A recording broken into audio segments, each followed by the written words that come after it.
I got like a string in my nose. Sorry. I have a lot to show you guys. I'm really excited. Hi, everybody. This is Allison from AllyKat Creations. How are you? Please like, share, and subscribe if you have yet to do so.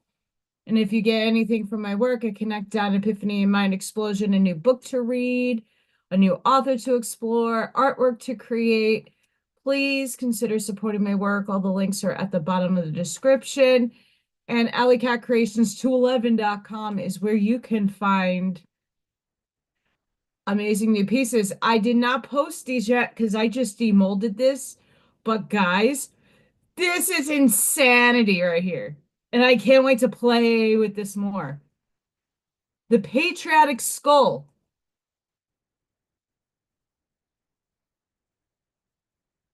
Look at that brass.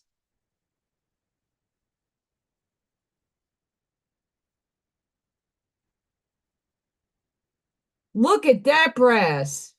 Thank you to a bunch of patriots that sent me their brass. This is the first piece off the mold in the skull realm. I have to play with it. I just started another one yesterday. But look at that baby. I have to fine tune this a little bit, but I'm kind of happy how it came out.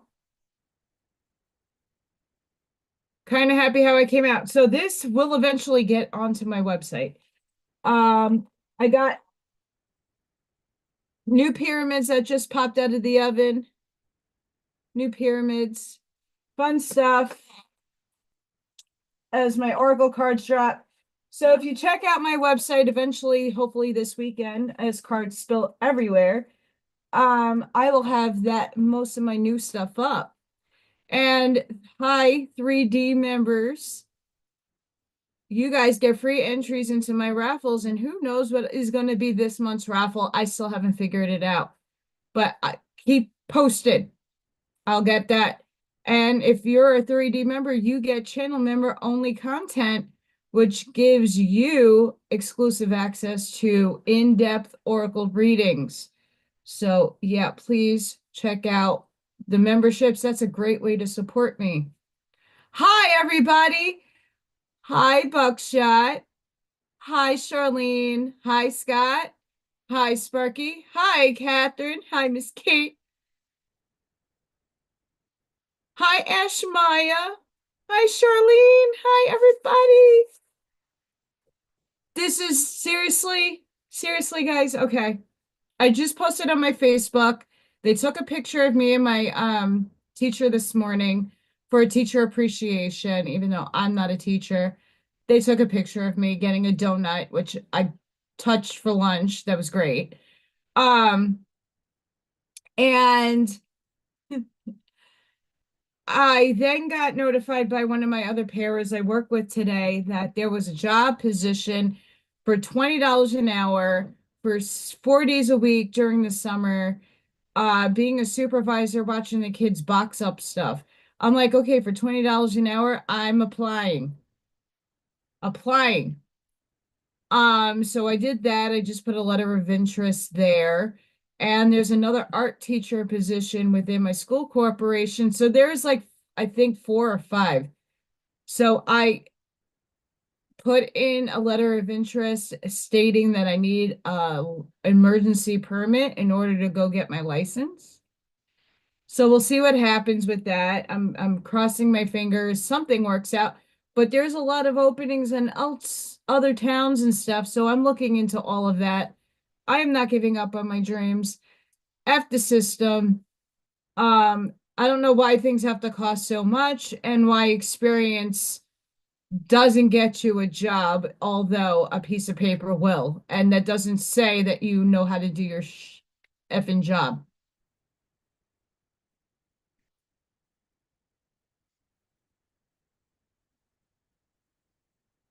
So today was dress like you're going to the prom. And guess what? I did not wear a black gown to my prom. I did not. I wore like powder blue and silver inlay. in a corset, and it was a gown. It was gorgeous. I did not wear black, but today I did not wear black either. But because the teacher I work with, she was out, I had to make sure I had running gear on underneath the skirt. So here we are in white again. Here's another one of the pyramids that will be up. And what I did this time was put the clear quartz on top amongst a lot of other elements. So I have 3 of those that just came out in the mold. And I mean, guys, this came out insane. I just got to work with it a little bit more. Hi, Roger. Hi, everybody that came in. But look how cool. It's a patriotic skull. And it is brass along its head. How cool is this? I have to figure out a better bottom. So it's not necessarily flat. The material balled up in the epoxy in some spots, so the bottom is not flat. So I have to work on it, but this is pretty cool. This is really pretty cool. So I'm really excited to work more with these. Um, Obviously the longer casings had to go on the bottom there. But this is one out of who knows how many. So thank you to everybody out there that contributed to giving me the casings. That's especially Mr. Bob Perry out there. Thank you. And Mr. Scott Pace, thank you so much, because this is sick. This made me happy when I took it out of the mold, because you only see the bottom. The mold sits like this. So I don't ever know what this will look like. Feeling better? Not so my allergies are definitely ramping. I have TMJ that I am still working through, bigly working through. I'm still internalizing, like releasing things, because nothing is a guarantee in this world. As much as I want to jump on the timeline and get to where I need to be, I've been listening to my tarot and oracle cards from other people, and the same theme overall is writing. Everything's collapsing, and there is a future. It's just a matter of when. Hi, El Sunray. So it's a matter of when, and when has to happen soon, but I am still applying for jobs. I get excited when I apply. I put out my heart, not in a disrespectful way, but I have written letters of intention, and hopefully someone will help me. That's where it comes in. It's no longer me I'm showing up every day. It's a matter of someone giving me an opportunity to help me, and in the way that will flourish my career. But that can't happen if no one wants to help me, because in order to get a loan to go back to getting a license to school, because I'm waiting, Linda McMahon, I need to pay a lot of money I don't have, and I talked to a loan officer. I need a cosigner because of my finances in the current moment. In the current moment, we all know what my situation looks like. They won't give me a loan until I have a security in a job. Hi, Miss B.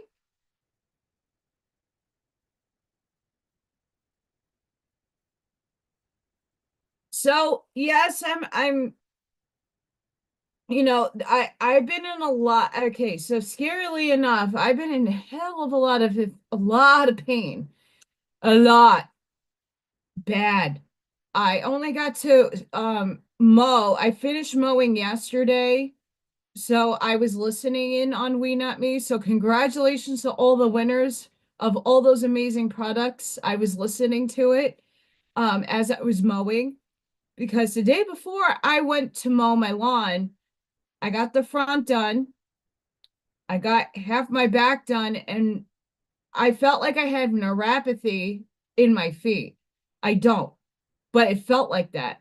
And the pain was so excruciating, I had to put everything away and stop because I couldn't do it no more. Mind you, I had to go to work today. Um, so my body is presenting with what happened to me 20 years ago.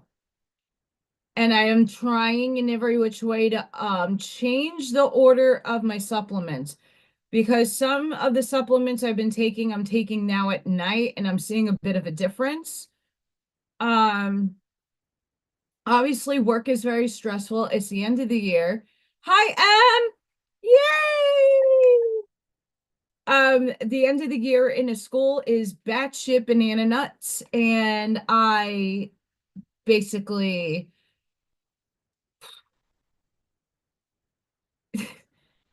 am being worked to the max.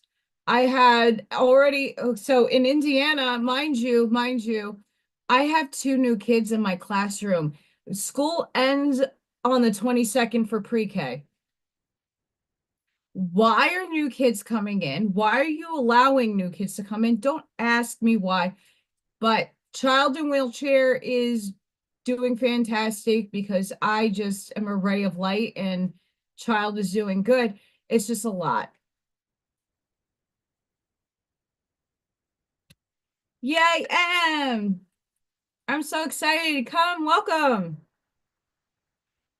So, Schumann residents, let's check in because I didn't get to check in much today. Um, like I said earlier, my teacher was out today, so I was basically filling in a lot of roles. And then the kids went to the Indiana Dunes, fourth grade. So one of the pairs were out of my room all day with one of the kids. So it was a lot of work today. So I didn't get to check the Schumann. Let me just make sure it's current. Okay.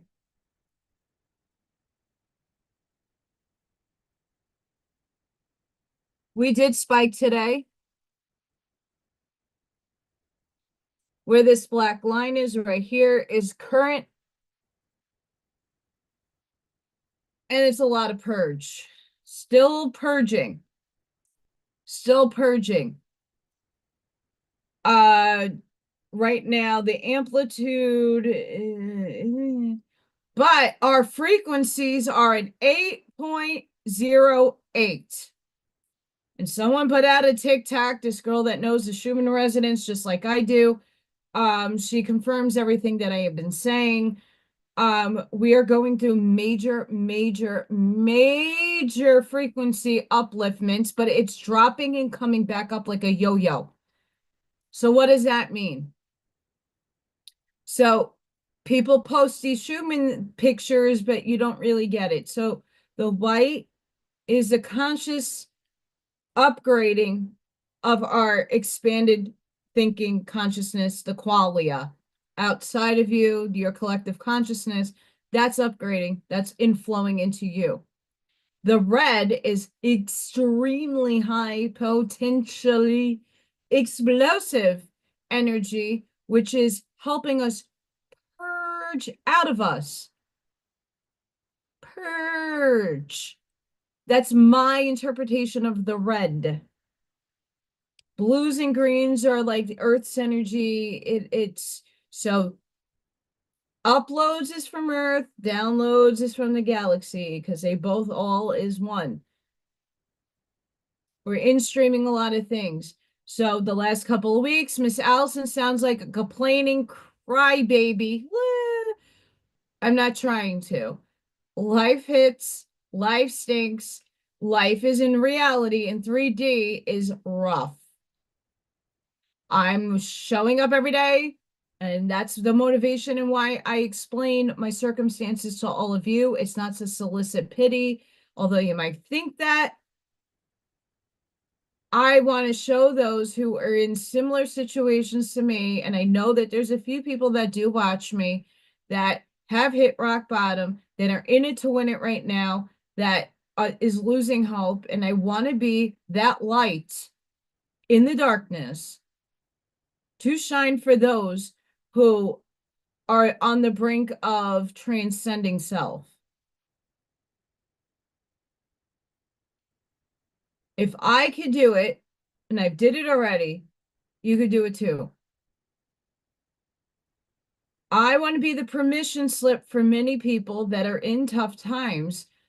If I could do it, you could do it. I'm not there yet. It's a process. But every day I wake up with a smile on my face. I have my gratitude, and I thank everything and everybody for the breath that I breathe, and for the love that I receive each and every day, and the help that I get when I get it. Because I thank everybody.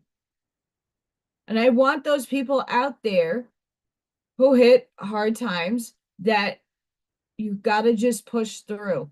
I'm trying to push through. But in that saying, hi, Kelly, in saying that, the thing that I'm learning to balance better is my shadow is being incorporated into my light, because my light sometimes can blind. And I don't want to blind anybody, because if I'm the captain of the ship and there's a lighthouse and my light's too bright, the captain's not going to be able to see where to put the boat. The shadow is just as important as your light. You have to integrate both when you're here in 3D. So right now I'm integrating the shadow aspect. I've been living in the shadow. I am the shadow.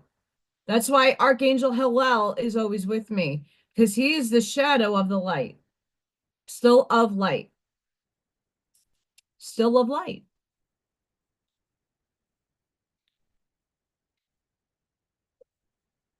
Okay, why an artist does not wear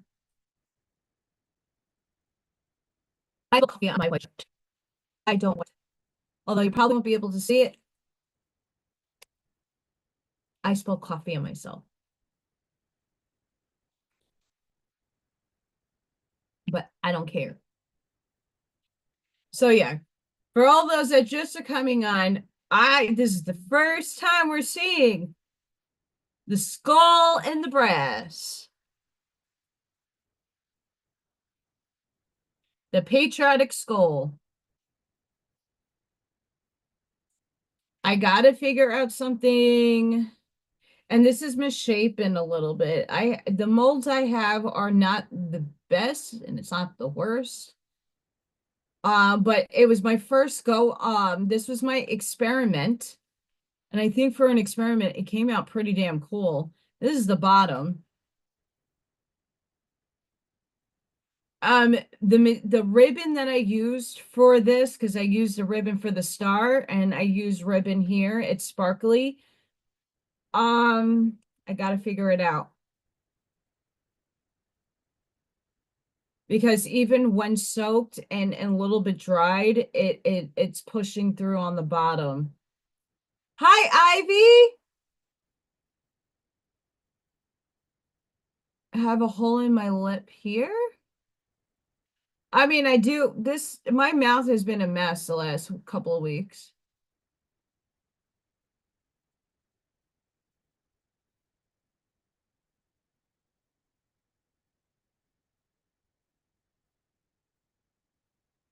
So yeah, patriotic skull.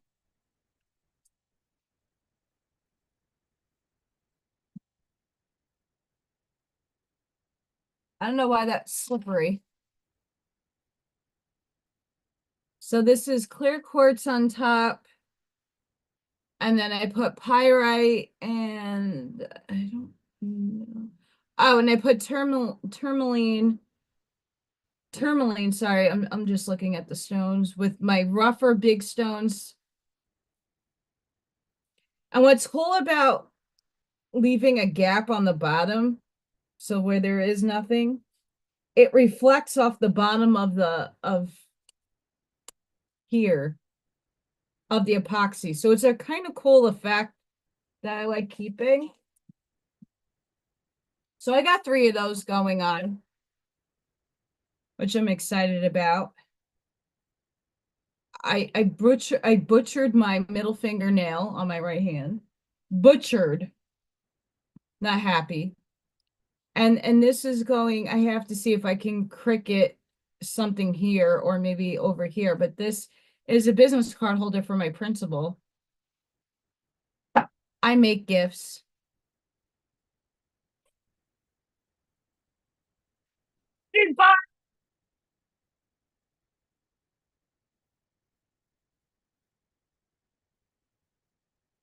Monkey butt. I have chicken over here.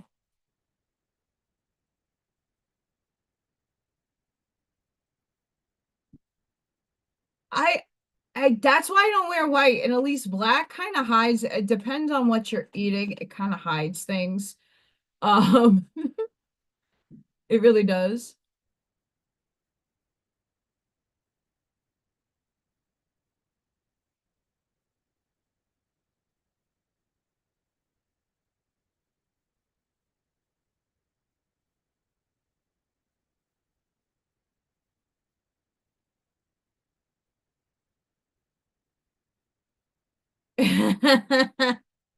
Monkey fart soap. That's amazing. Yeah, the energy. So a few, we have I want to say a full moon coming in on the 12th. Um, we also have Pluto just there's a retrograde with Aquarius, and I think Pluto. I'm really bad with the astrology, but once I read what it is, it's like I'm on it. But there's a lot of things going on in the collective right now where we're seeing some of the astrology really matching up to the outside world and what's being projected out there. Lots of downfalls and changes, a lot of the collapsing of finally the waveform to people getting held up to justice, the small stuff and the big stuff. So things are happening. Um, they're happening. You know what else is? Oh, it's going to be in Lilith, of course, the shadow. Shadow.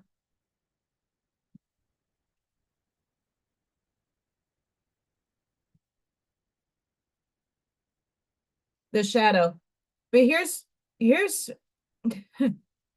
so my school has not provided my room with many supplies.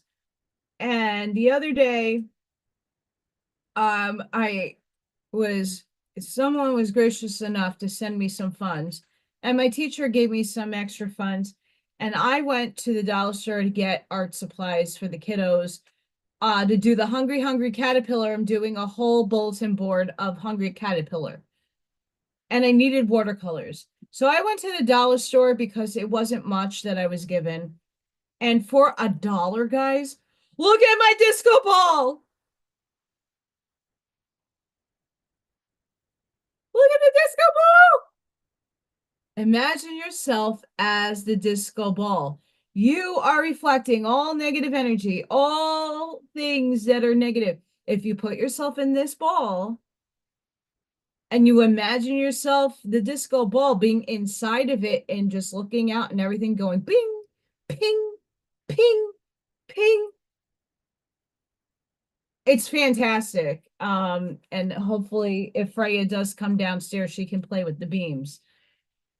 So excited about that. I have no idea how excited I was to get that disco ball. Hi, Kim.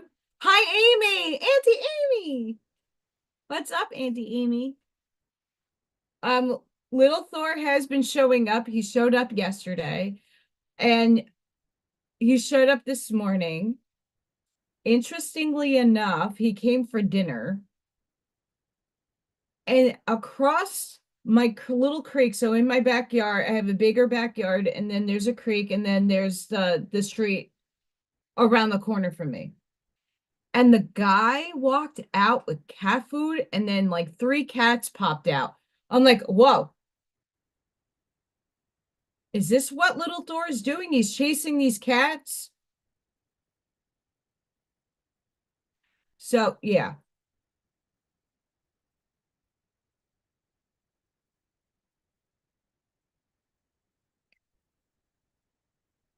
Oh, really, Scott?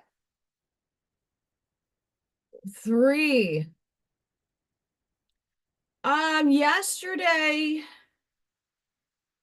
after I did the Arancha reading on Melchizedek, I had to put my garbage outside. And there was like, there's Indiana's weird. It's like really cloudy with a couple of like pockets of, but I didn't get to see any moons yet. So I might take a look tonight.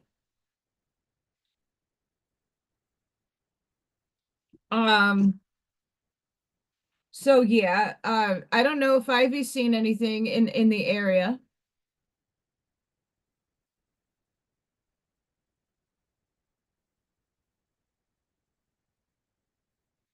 Yeah, the other day I Freya got like the most views I think I've gotten on any one of the videos. She was just like she was laying there. So when I get home from work, I'm usually answering, I don't check my work emails at work because you're not really supposed to be on your phone, or I'm not really supposed to be on my laptop. They're giving me a laptop. So I'm sitting there reading emails and then looking for jobs as I'm trying to get life sorted. And I was eating in the mix of that and then getting my lawnmower ready to go mowing. So congratulations to all the winners on We Not Me the other day. Really excited for all of you that won. Um, I was listening to the show while mowing, and in between all of that stuff, the day before, I was doing the same thing. Freya was like just being the cutest thing in the world, and I just captured it on camera, and it was making me happy. Some of the stuff doesn't get many views at all. Like Freya got 3.5K, which is my like I'm a small little dinky channel. In all honesty, I'm not big time in any rate. I'm under 2000K, 2000 subscribers. I only have 1700 something. But he only got 272 views today. Frey got 3.2 view. It changed. YouTube is crazy. It changes every day.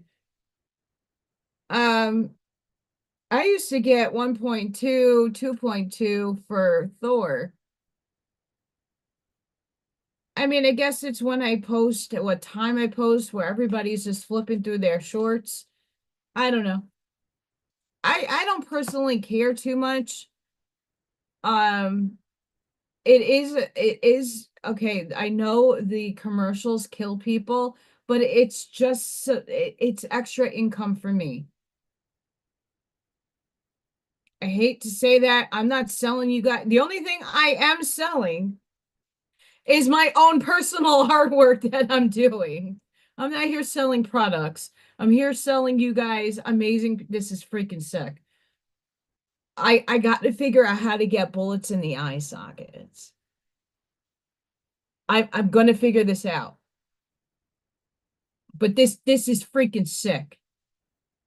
I have so many ideas to get done with this. But this is the stuff that I sell is stuff that I'm actually making. Like I made that. I made that. So that's the stuff that I'm selling you. And the commercials is just extra cents. Cents. Yes.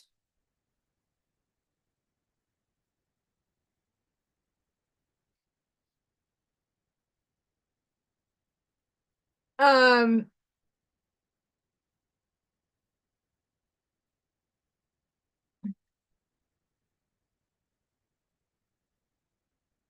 oh yeah. Okay. So for those of you, so I wasn't able to get on Saturday Zoom because I was at Dina and JQ's taking care of the cats and Louie 3 times that day. They got home really late on Saturday. And on Monday, was it Monday or Tuesday? I don't remember what day I went back there to see them and to talk with them. And while I was doing that, when I walked into their house, they were already on a private Zoom with Josh. So I know all about it. And yes, I did get to see that show halfway. I obviously have to work and go, I went to sleep. Um, I'm I never seen Jason in obviously I get behind the scenes access to Jason. Um, I never seen him glow. His aura glow so much. He came back from that trip like revitalized. Like a lot of really pure and beautiful energy coming off of him. Um,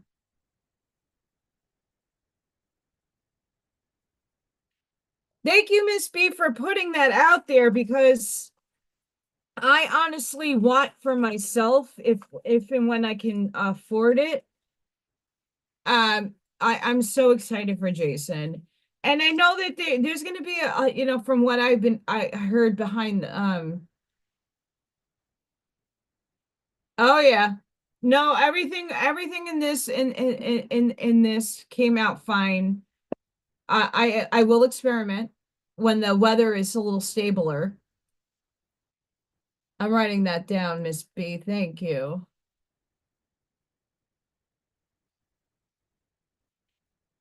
And the only reason why I'm doing that is yeah.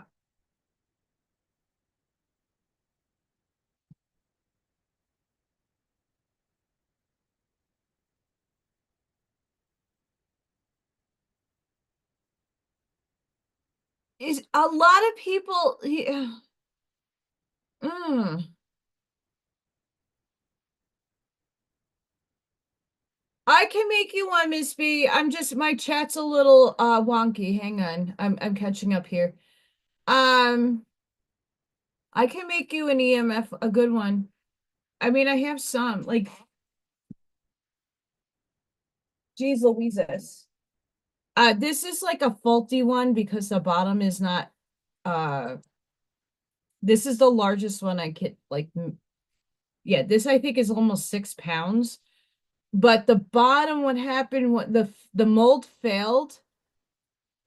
So where my so it sits like this, and where the mold stops and where the actual frame for the mold sits, something wonked out and it's not flat. So this is like one of those, but this is an EMF. So this has the crystal, the clear quartz with the copper wire, lots of copper. This is aluminum mixed with silver. And then in the middle of this, in the middle where the selenite is, is shungite with more copper. I obviously you can't see it because it's in the middle, but this is very layered and there is copper. You see, it's hard to see right there on the bottom. So this is like a heavy, this is heavy, but that's one of them. I have a few, I have a bunch left. Sorry, I'm just catching up on some of this chat here.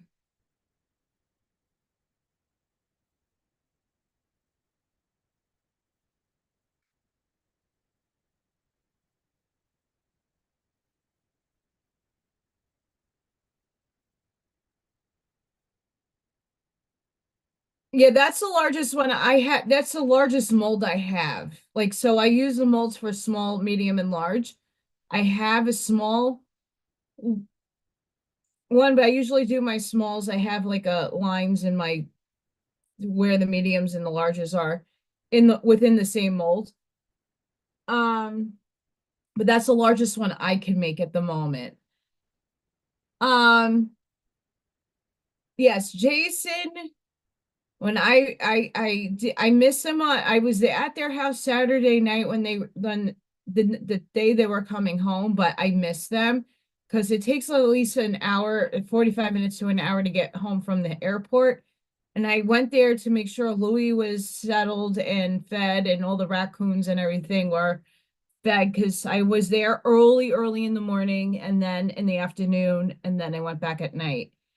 Um, and then when I actually got to hang out and talk with them both about the experience and get behind the scenes pictures and all that stuff,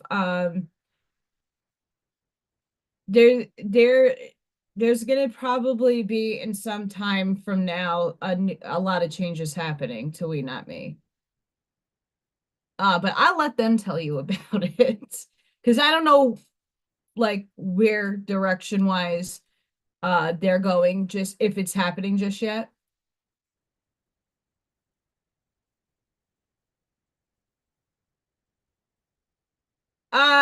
Ivy, I'm gonna tell you what, that stupid Facebook Northwest Indiana thing has been blowing up with car accidents and bus accidents and this and that and the other thing.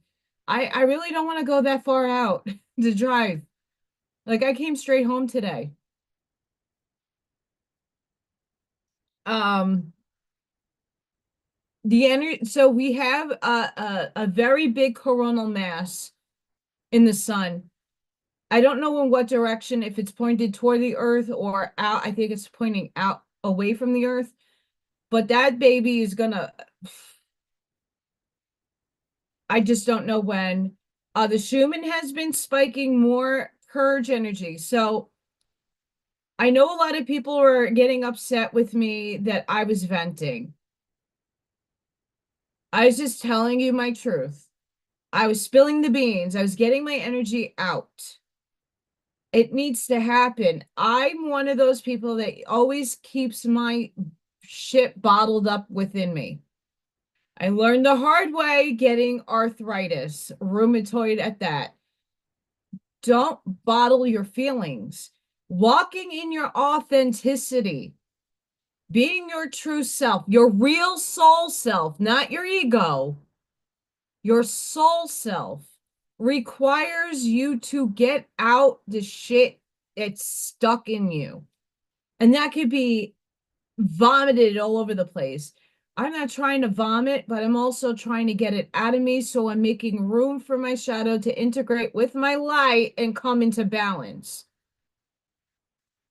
My nicotine right here. um,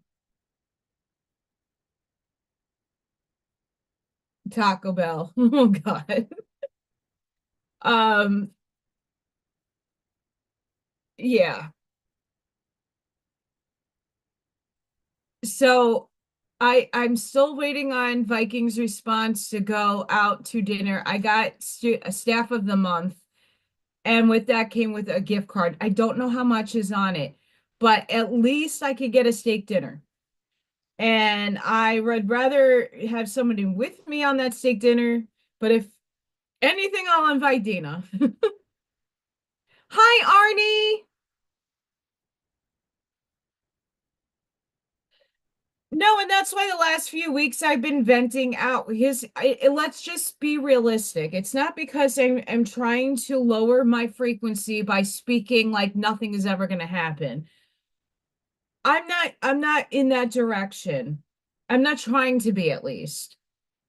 But you have to learn, I have a past that I'm not bound to. I released. But what do you do with the past? You take away the lessons that you learned from your past in order not to repeat them again in your present moment. For me, It's not, I'm not being a Debbie Downer by saying like, I see myself in the art teaching position. I am dressing thanks to some friends that got me some new clothes because I damn can't afford the shit. For my birthday, I had a couple of friends from New York send me over, some packages worth of clothes. Hey, if you want to be in the part, you got to dress the part. So I've been dressing more professional. I'm showing up each and every day with a smile on my face, really showing my worth. I know I'm worth a lot with my experience and with my artwork, but I can't put a pew pew to anybody's head and force them to give me a job, nor can I play office politics because my town is run like the mafia. It's who you know. These people don't know me. They only know me for the year that I've been in the school system, and that's not even a full complete year. That's only a school year. So, um, that in itself, I'm trying to manifest. I wrote a curriculum. I'm still to this day studying for that test. It never lapsed me. I had to cancel. That was the last show. I had to cancel the study.com because can't afford $60 on my credit card right now. So I canceled that, but it was a free trial. I got a lot out of it, and I'm just keep pushing. I keep pushing. I mean, anybody you ask that's in the school system, there's very few people in the school system that have a parent, an uncle, or a family member that works in the system. My mommy got me this job. My uncle got me this job. Oh, it's a friend of mine. I went to high school, but they got me this job. So everybody gets each other jobs, but me. And maybe like five other people. I am showing up.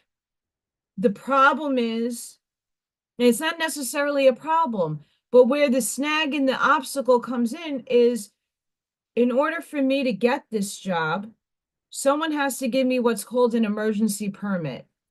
Art is something they really don't do that on.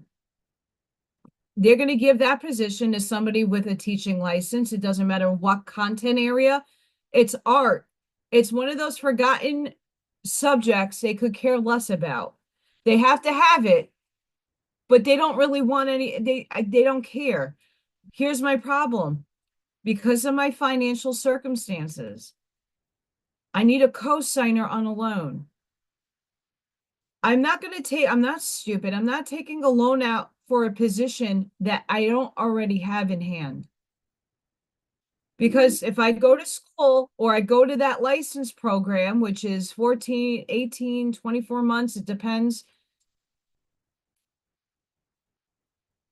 If by the time I get that license, that stupid piece of paper, I pass the test and I'm going to hopefully take that test soon. There is still no guarantee I have a job. I want to make sure I have the job at hand and go, look, I have this salary now. I can afford to go and get this loan so I can go back and get this license.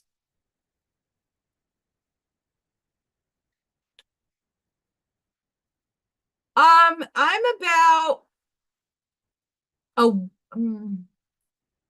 between it's hard. So it depends on the country. So I'm an 8'10" large women's. My like hip size is a little larger than the rest of me. So like I'm very thin here, but like going through those lady changes, I fluctuate my weight very easily. So I tend to wear larger clothing. So this is pretty baggy on me. But I prefer that because if I gain weight, you don't see it. And unfortunately, I have value for my body, and I rather overwear larger things and be tight and show things that shouldn't be shown, if that makes sense. Sort of. I mean, this is the hard part. I have nice clothes, but when I moved here from New York, I was 97 pounds. So I was wearing clothes that I had it from high school. I had business clothes and dresses that are smalls. And then I gained the weight that I needed to gain, thankfully. But then I gained a little extra. And I went from a size 3 pants, juniors 3, to a size 12 adult, which for most people is pretty normal. For me, I was devastated. And now I'm back to, and I'm not, I don't care about my weight or my age. I give it out because I'm authentic. I'm about like 135 pounds, which for most people are like, oh my God, you're tiny. But for me, I'm tiny, I'm small. I'm a little package of joy. It sits in the booty and the tummy.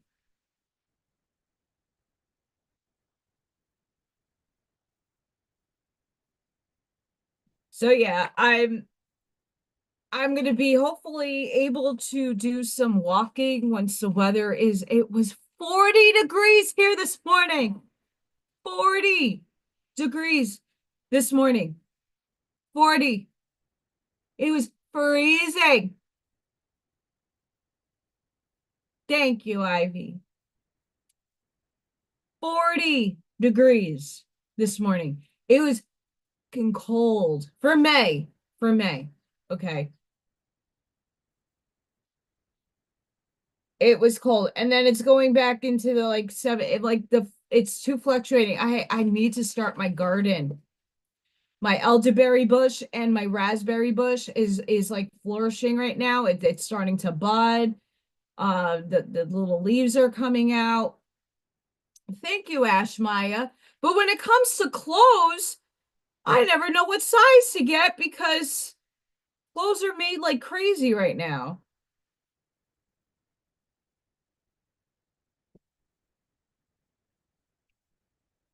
That's insane, Kelly. I know that there was an anomaly here from Lake Michigan that it was like I don't know what they call it. It's mnemonic something. And we went really like for May cold, and I'm new to this area in terms of like this never happened last year. It was pretty warm last year at this time. Like I was sweatered up and I put a jacket on. Goodness sakes. Yes. But I'm going like, I had to come into an admittance that I am starting the changes of ladyhood. And there comes with a whole new batter of like hormones, emotions that I'm also learning how to go, okay, so as the empath, I have everybody else's energy that I'm trying to block. What is mine? What is someone else's? Hormones, and then real deal reality that I am facing in the 3D level of, ooh, I am glad I have gray hair already.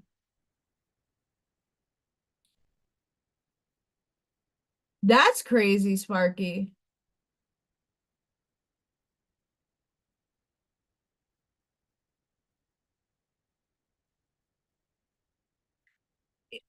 It's hard for me here to like figure out when to plant because last year I planted late April with tomatoes, cucumbers, lettuce, and then the early beginning of May I did melons.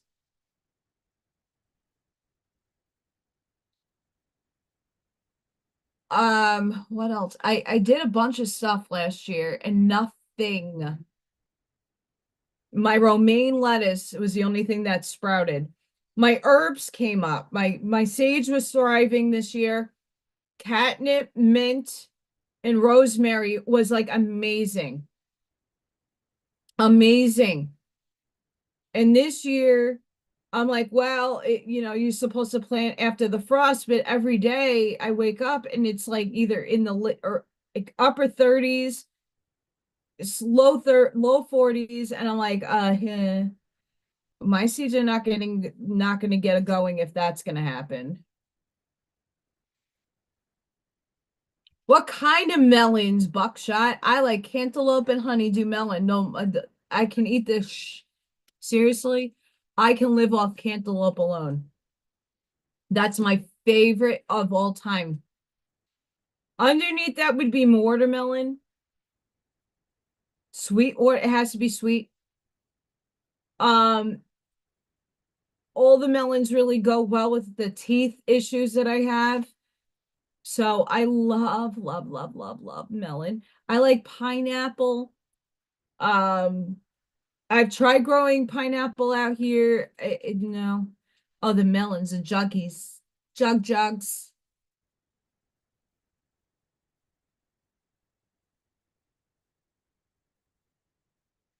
Oh, trust me.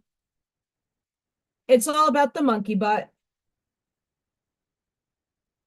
So I just emphasize that anybody going through the thick of things right now, I know all the astrology, all my tarot and oracle card readings that I hear I listen to others on YouTube. And then what I do is collectively put out if there's certain cards that keep popping out. And all the people, they don't know each other, they're not connected. And if they're pulling for Aries Sun, normally the majority of the cards that are pulled and picked out, I take a note. Oh, the Tower card is coming out a whole bunch. The World card is coming out. Death is coming out. All these things are coming out, and I'm transitioning.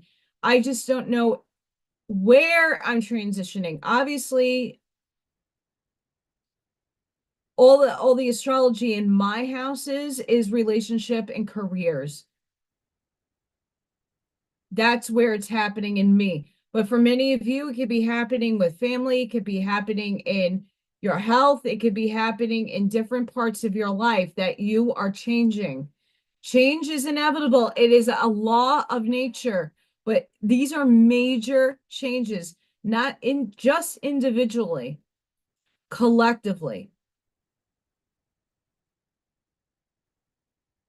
Watching, and I know Scott Hayes has been watching the Dark Ones. I don't want to say chosen, but it's chosen in the title. The dark chosen ones. It's where we're the shadow of the light, and we're here to seed the neutrality between shadow and light. We signed up for the hardship because we had to experience the darkness in order to help others who are in the darkness be pulled into the light. And not only doing it for others, but for our own selves.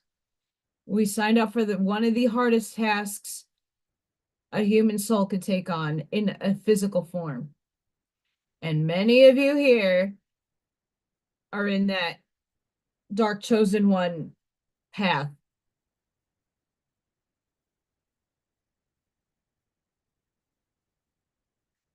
I don't do charts. So I tried learning astrology a bunch of times during my lifespan. And I don't, it's just like tarot cards. Like I have a bunch of decks. For some reason, the Oracle spirit utilizes the Oracle cards better. And tarot cards, not so much. Not so much. Um, my intuitive channeling hits come through these. When it comes to the astrology, I understand what other people are saying, but like to map someone else's, I suck. That's not my strong suit. El Sunray, you're absolutely where I'm at. You are absolutely exact. Like, obviously, we had to have been somewhere in each other's lives in the concurrency of time space. because your story and mine are very similar. But a lot of you guys have taken on heavy, heavy roles and heavy contracts. When I say I have an ironclad contract, it's not to say that there are people out there that can null and void their contract and make a whole new one. I don't necessarily believe that because your soul chose your circumstances, your higher self, your whole entire team up there, that's you, just in higher form, said, well, we need to learn relationships and how to actually accept and feel love. That's for me. How to ask for help.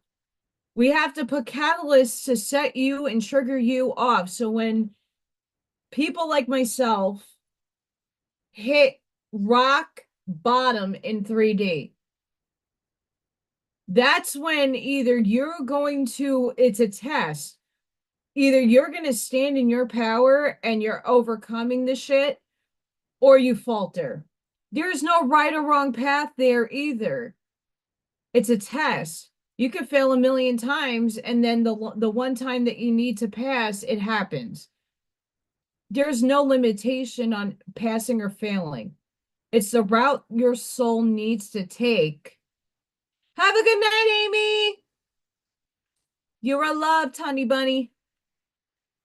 Um, your soul chose this paradigm. Why I say you can't really null and void what you wrote is because we collectively also wrote a story for ourselves to learn from. That's why when people like, oh, I can quantum leap into this timeline, it's a highest timeline in the 3D. We're in 3D. Most of our consciousnesses, our beautiful qualia, is sitting in 5, 6, 7. Your consciousness is sitting up here in the stew of amazement. But your body's down here. We are the bridges between heaven and earth. But we're not going up there to get to heaven. We're bringing it down here. That's why the bridge is, most of humanity's on the bridge. Many of us are up here, but not enough. We have to bring the bridge down in order to cross over, but that's just in frequency. We're bringing heaven to earth. And many of us signed up to be the ones that paved the way for that bridge to collapse so everybody can jump over to the land of amazement. In order for that to happen, a lot of us have to confront the shadows and the lessons that we came here to learn. Unfortunately, fortunately, you can see it in either light. We came and did the hardest of our lives now. I know in that in depth inside me, I chose the hardest life to live in this now moment in this body. I want to kick my ass, literally, for choosing such hard things. But I vowed to myself that I would overcome them somehow, some way. But it's not doing it now alone. It's doing it with the collective. It's doing it and helping others. Whereas before, like I'm an Aries, I'm a hyper independent woman. I seldom ask for help. And during this era, I had to start asking for help. I had to put my pride down. When we go into unity consciousness, that's not you're not only helping yourself, you're helping everybody else. When I say what we need to work on is all of us thinking forward and not backwards, we're not perpetuating their crap anymore. So how do we manifest the world that we want and bring heaven to earth? Well, we got to do it differently from every epoch that has failed. Lemuria, Atlantis failed. The dark won. Why? Because the light was doing it the same way every damn round, every cycle. that's been. We feed the war, we feed the deception. You're being deceived by both sides. If there was transparency on the light side, I don't care what cog is in place. I don't care. Things should have happened a very long time ago, but never did. I thrive in chaos. I actually do my best artwork when I'm in my most depressed of states. That's why those dark chosen one videos really make sense to me because I function better in a depressed state. I don't understand it, never have. Hi, Peter.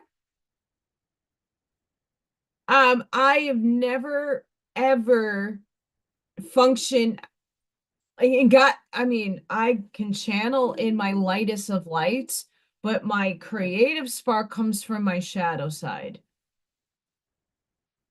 I mean, hello, patriotic bullet skull right there. This is an experiment. I totally didn't think that was going to come out okay, to be squarely honest with you. Doing different types of pyramids. I see everybody doing this, but then they add the color and they're not putting as much stuff in it and charging twice as much as what I'm charging for these. It makes no sense to me. And then I'm like, well, what happens if I minimize it so you have more of a view of what's going on in there, but putting good quality stones in there? Oh, I get most of my inspiration in my darkest darks. Like the painting of the rabbit and the duck. And even the one I did last week, last craft and stuff with the cardinals. I blow my own self away. I really do. I blow my own self away. Because I've never painted an acrylic like that before.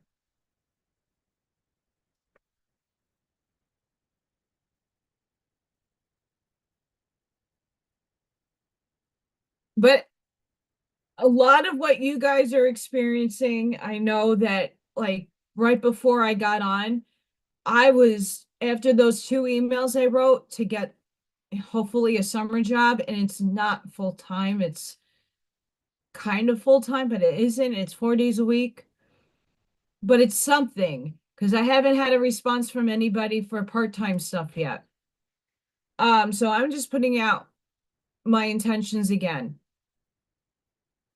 Um, the energy that we're going through right now, the frequencies are way higher than normally where it sits. But it's also doing the yo-yo effect. It's coming up and it's coming down. It's going up and it's coming down. Thank you, Ash Maya. Oh, that's amazing. Um,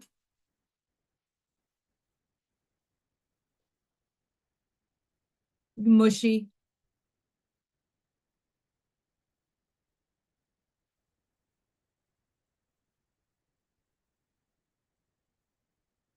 Absolutely. I mean, I've been getting some very provocative, I'll use that word, messages from people that really try. I mean, I love these people to death. They mean well. It's just the way they are wording things are very shivy. Like it's like giving me a dig.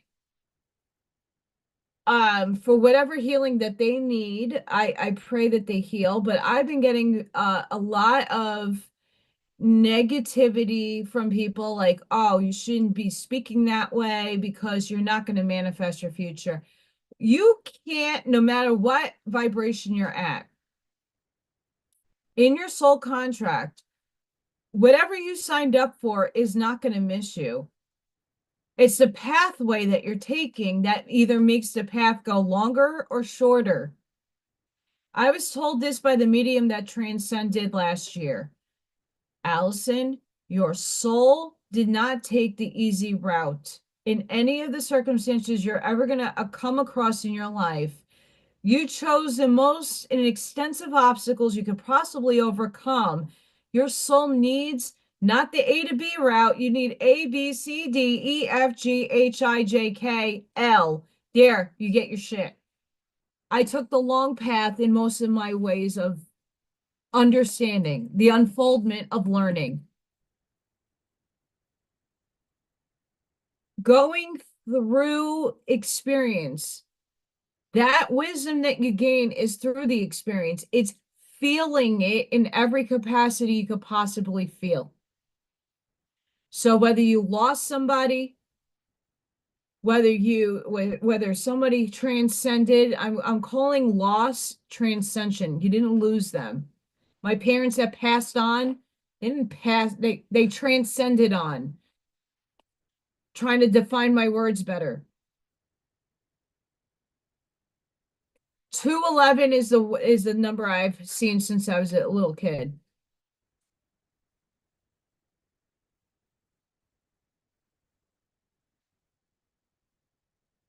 You have to feel.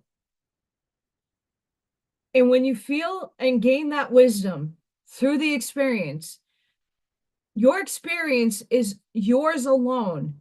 And you perceived it, felt it, walked through it personally.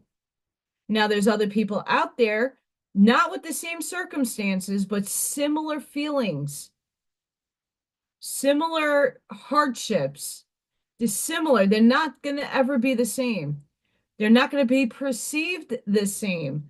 But let me tell you what, when you give your light and give your experience and advice and your wisdom onto someone else, it gives them the permission slip to stand in their power, to hold the reins of their life and say, I'm going to do this. It's going to happen. But that's with help. That's why all of us are here together. We're all here to help each other, but we need to get this growing on a bigger scale. Well, later on tonight, I will be pulling Arnie, if he's still here. I'm going to be pulling from Arnie's decks angel numbers. It's not that one. Yeah, I have all my cards literally under this desk. Not this one.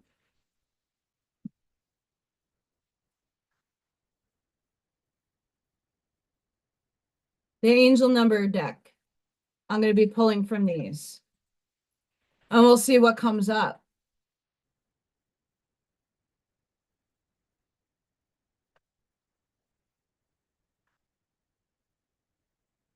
See, Bob, that so what is really funny, maybe not funny, but most of the people that have abilities believe in what I claim I am. And I claim it because I know it for myself.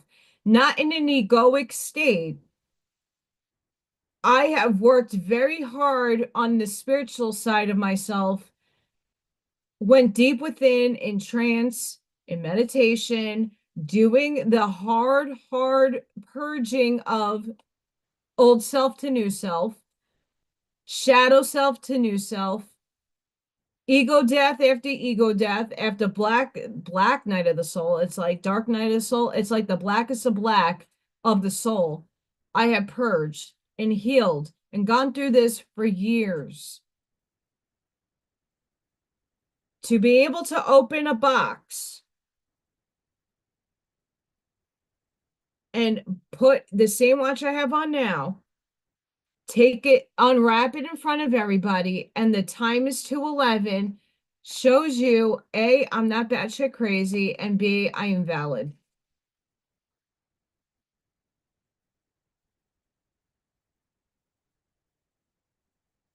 Yes, I pull just about all the readings that I do, I pull from your deck, Arnie. And Arnie's links are in the description. So after this live, after it, on the replay, There'll be a link section below the video. All of Arnie's information, it will be there, and it's on prior shows. So if you're interested in purchasing Arnie's Oracle cards, please go there and click on the links that I leave in the description so you can get your own awesome deck from Arnie. Because his work is amazing. And Arnie also channels. And I'm jealous, Arnie, you got to meditate with horses. I have to see if they do that around here. I'll get Ivy to go with me.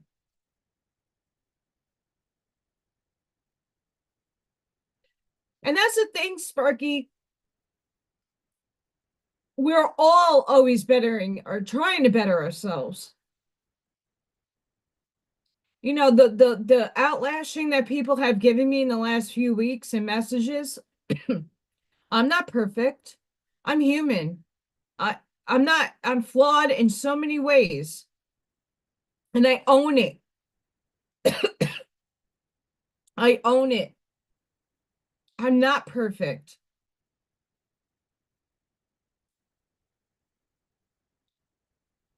But each and every day, as I show up for myself, I'm gaining wisdom, I'm gaining experience in order to impart that on others to give you guys a permission slip to work on yourselves. That's amazing. And I think I know exactly where you went for that. Well, when going, I forgot the parkway, but going to see my parents at the cemetery in West Babylon, yeah, that's where they're buried. I passed a lot of at the equine places. But I mean, each day, if you show up for yourself each day, like I have like a morning ritual per se. I change it up every now and again so the energy doesn't get stagnant. But when I wake up, I sit, I do some deep breaths, I give my gratitude, I bubble everybody that I know that needs healing. I send out, like I put my energy in the fields and I set it out. So whoever needs that extra love gets it from me energetically. Then I go and do Freya in the bathroom and getting dressed and making coffee. And then I get on my way. But then during my lunch, I try to center myself again and tap into my heart space, check in with myself. And I do that when I get home from work. I come in and I kind of try to clear my energy because I'm around kids all day and their energy is batshit banana nuts, especially with the frequencies going this high and then dropping really low and coming back up really high and dropping really low. And low for Earth, I'm not 100% sure. Let me check. I don't want to misspeak here. Natural frequency. Okay, so 7.83 hertz from Google is usually where we're sitting at. Going all the way to 8.08 is rather high. And I've seen the Schumann drop lower than 7.3. I've seen it at 7.5. So that's just a quick Google, don't know what goes on, but that affects all of us in different ways. Like many of you have said to me, when the white all the way down the chart is coming in, like your energy is either like super energetic. For me, I know there's times where it's super, super white and it's continuously doing it. I am nonstop cleaning.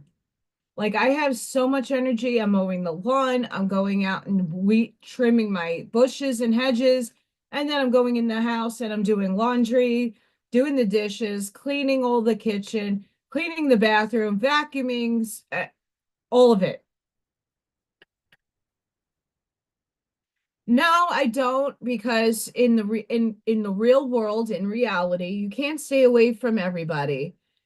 And you have an electromagnetic field from your heart. You affect other people, whether you are aware of it or not. Your field of energy affects others. So when I'm in a place of low vibration and I come in as a high vibration, my vibration will start trickling out to other people. It's like when you go into let's just say you go to a party and some people, and you're the observer on the couch, and there are people that walk in that you get that frumpy feeling. And then there's people that walk into that door that are the life of the party. They're just their aura and essence brightens up the room and everybody gravitates towards them. There are those of us who sit passively neutral, but we're affecting everybody else in the room. I know that the reason why I work with children is because their frequencies are all over the place. And what I like to do when I'm working with the kids, especially the neurodivergent children whose nervous systems are hyper overactive, when I sit with them and I need, like this is needing like deep pressure points for them, when I'm needing them or just holding them, I'm trying to calm down their neurological system with my frequency from my field. They're very high in voltage. I'm very high in voltage, but I know how to ground my voltage in my system. We are electrical conduits. So energy shifts, your wavelengths in your system shift. You're on a roller coaster every day, constantly, vibrationally, and you're not even aware of it. You affect your environment. You are the creator of your reality. There's a caveat to that.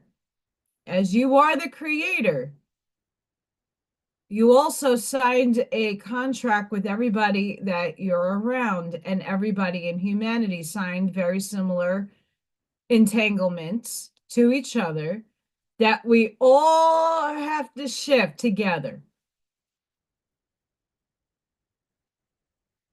Yes, animals as well. Yes.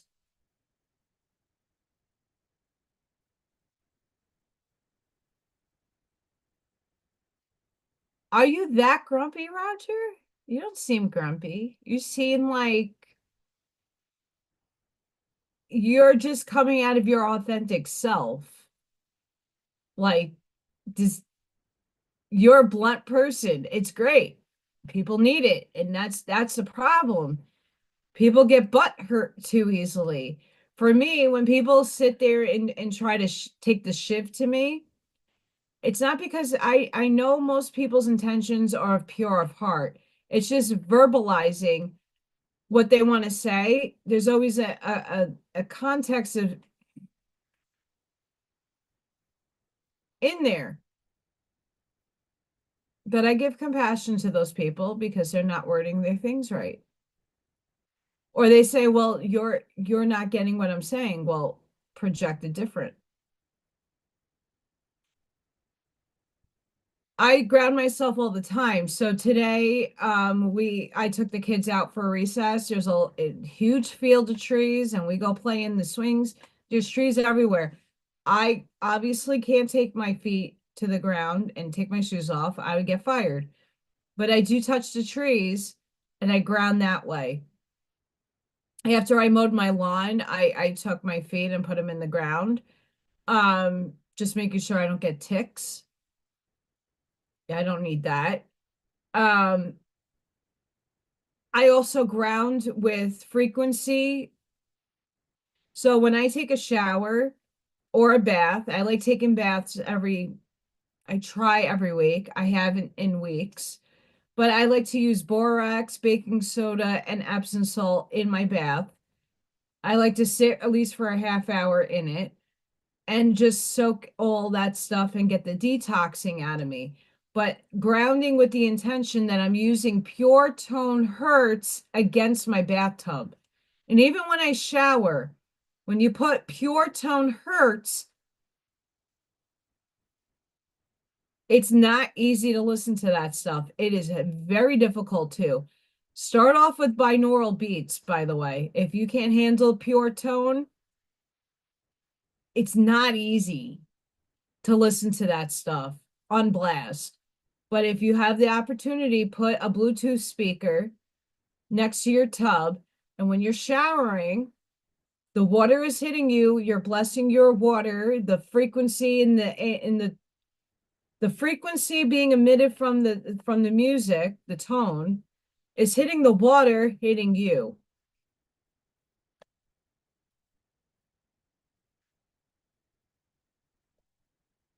Well, Roger, you do have to vent somehow. I'm sure there's things that are deep inside of you that I'm sure you would like to vent. You know, at least in my youth, I'm still learning how to not complain. Trying, not there yet. But grounding can be done in so many ways. I have grounding mats that I sleep on. I also, when I'm doing right before I'm going into a meditation, I move my body so I'm not I like to sit up in lotus position when I'm meditating. And I like to just shift my energy back and forth. That's also a form of grounding, is shifting your energy.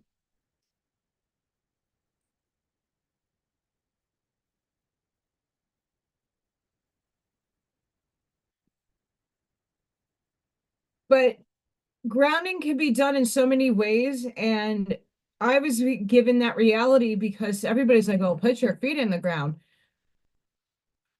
Well, when you run higher current in your body, I do. I run a lot of electricity in my neurological system. You have to ground a little differently. Putting your feet on the ground helps, but you need heavy guns sometimes, and you have to do some things sometimes differently. The beautiful thing about spirituality is that you go through these phases. There's phases where you start getting enlightened, you start doing certain methods that were taught in a book or by somebody telling you, like, do this. And you do it for a few months, and then all of a sudden it kind of stops working. Well, then you just pivot because change is inevitable and you try something else. There's no one way in, or it's the highway approach. That's why I like spirituality. There's no one way of getting the same results. Everyone who practices some sort of anything, eventually you shift and you refine and you build on what was working and you make it better. Uh, Buckshot, you make I have not yet tasted it, but everybody raves over your beautiful carrot cake.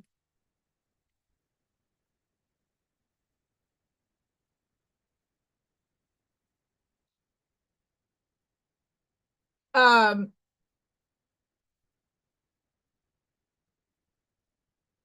the trees, just like the grass, just like the flowers, they're all consciousness. They're all alive, they're breathing, there's photosynthesis happening, there's a lot of electrical currents going through the grass, there's frequency coming from the ground. There's so much that we can't humanly perceive, yet it exists.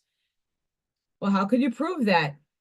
How can I prove the Wi-Fi is zeros and ones flying and whizzing through the space-time that is now hitting my computer, like getting me live? Can you see the ones and zeros whizzing in the air, making the construct of this matrix? You can't. Many of us have seen the matrix glitch. I have. I know Scott has. I've seen some ones and zeros. I've seen things drop and morph in one part, and then the other part is like half not working. And I've noticed some TikToks, some people are actually videoing, whether it be AR or not, I don't give a shit. It's the coolest thing in the world. There's orbs of lightning, consciousness, magnifying parking lots, putting on car alarms, and then you see the lightning trickling out and trickling, and then it dissipates. It's a bananas.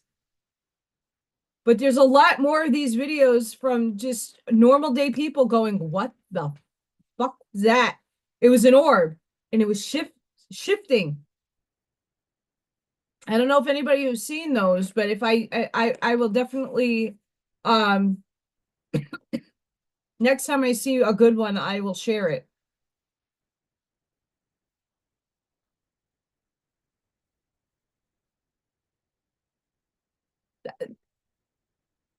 Ash Maya, I wow.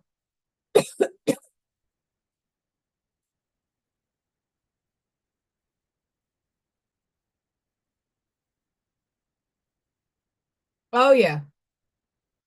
I have to get back into I like Qigong. Tai Chi is amazing too. I just need to get back into the swing of things. Energetically, last summer I was doing a lot of Qigong and Tai Chi in the morning when I woke up. I would go on my deck and do that.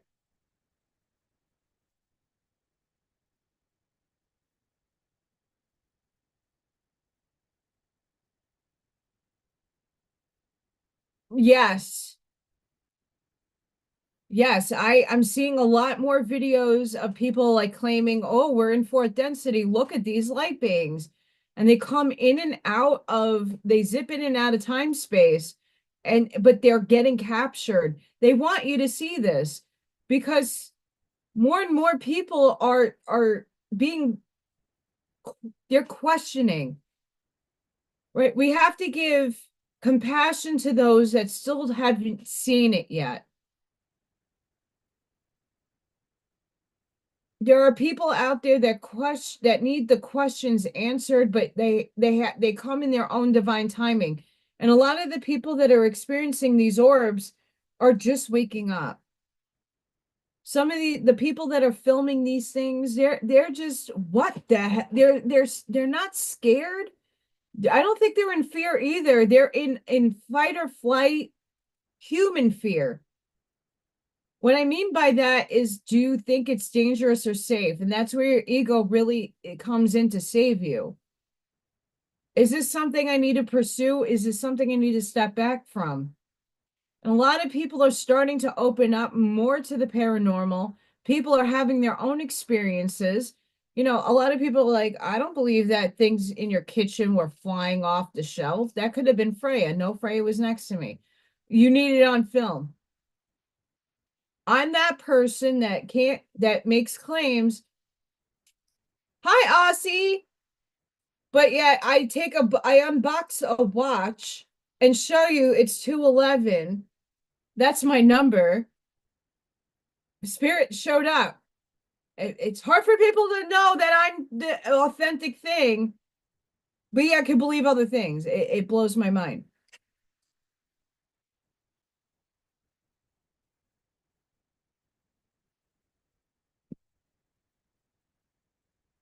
I want my powder moment. It's not going to come until I'm ready to transcend because I hope that's the way I go. I think that's badass. I want that lightning to hit me and I want that powder moment because I think that's one of the most beautiful expressions. If that movie can depict anything beautiful besides powder, I want that. I want to be transcended where my whole being hits everything. That's what I want. I think that's gorgeous. Yeah, I'm finding it that YouTube isn't as bad as Rumble. I don't think Rumble's been having a lot of problems, and it's not just we, not me. I know Jack has had problems consistently. Janine has problems consistently. Um, Unfortunately, I never have Jack's announcements until 3 o'clock in the morning that he went live. I have to get better at getting on and supporting Jack. Um, but I have my own thing. I also have studying. Like I do this stuff for my channel and then I study and I have a textbook I'm reading amongst everything else that I do.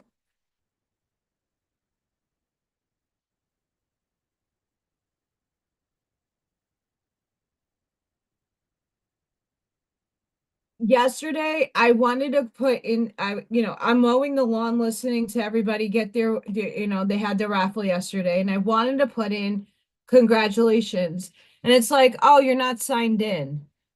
Because I paused and I'm like, wait, what? I was already signed in. What the what? And then I signed in and it wouldn't let me go into the chat on my phone.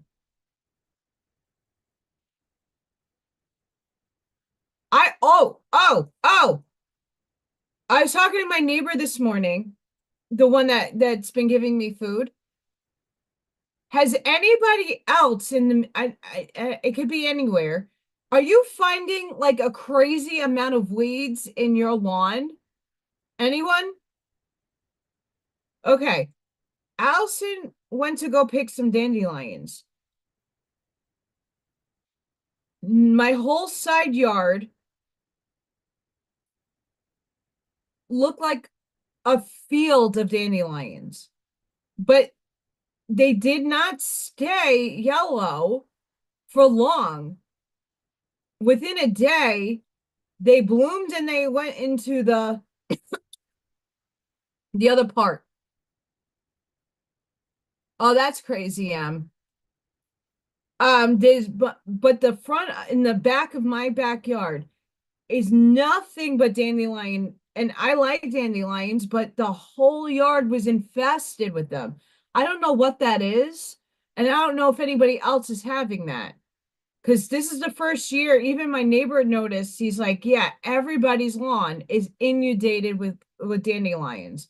Where last year I had a hard time picking them up enough to make a tea because I get at least last year I got one full mason jar. That's nothing. If I had mason jars right now, I would at least have 6 to 7 big, massive mason jars filled. But the dandelions sprang, and I went out to go after a rain to go get them, and they already. So I'm hoping that whatever the next crop springs up, I get them, but it's a lot more than I ever thought.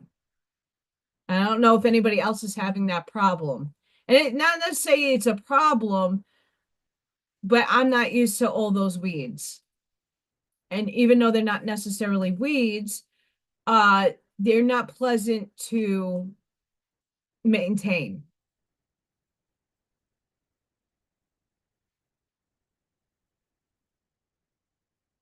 Um, I don't know, if we're looking at the agendas of are they what are they seeding still in the sky? And again, I transmute everything, but obviously there's still effects from whatever they're putting out in the air. What is that? I love dandelions, but there's an excessive amount, and I haven't found the reason for it yet. I don't mind them, but like the stupid code enforcement people that give you fines for not mowing your lawn. So I have a humongous backyard. I have a whole back filled with tree bark from the trees that they trimmed, and whoever was here that had the house before me had firewood.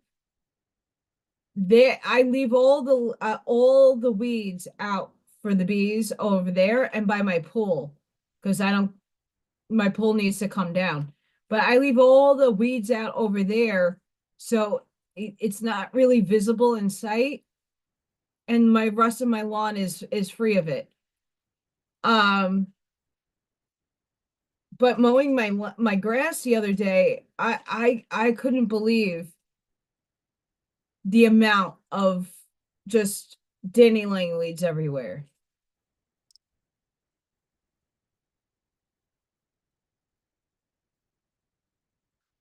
I have creeping vines in the back.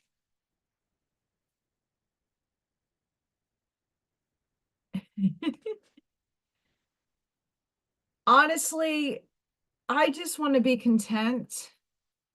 I just want a better paying job. I like I said, I wrote this today in my interest letter. I love what I do. I really, really do. We had a school survey that went to the superintendent, and I wrote my feelings. I said I moved here from New York. I was not aware that paraprofessionals were treated as staff and not teaching staff. I was considered, I was under the UFT and I was salaried. I didn't have to worry about summer work. I didn't have to worry about getting paid over the breaks. I got paid. Coming here and not knowing this until I signed a contract. But at that point, what was I going to do? I said, you want to retain your staff, start treating paras as if they are teachers, salary us. You're going to maintain and keep the ones who are really interested in the job. Um, I also said to him that you want to keep staff, you're only willing to help those that have someone else already in the system, and you're not helping those who really are showing their love for the job. And by what I'm saying is someone should have helped me. Hey, we know you want this position. Let's work together in figuring out how we can get it for you. Hey, we know you need a license. Here, I'm not saying they should do all the work for me, but other people have gotten literally handed these things on a silver platter from this school system. I'm willing to go back to school to do the work. I'm willing to pay for it. But if there's grants and scholarships and easier ways of doing things, why can't you give that to me? Hi, Marcia.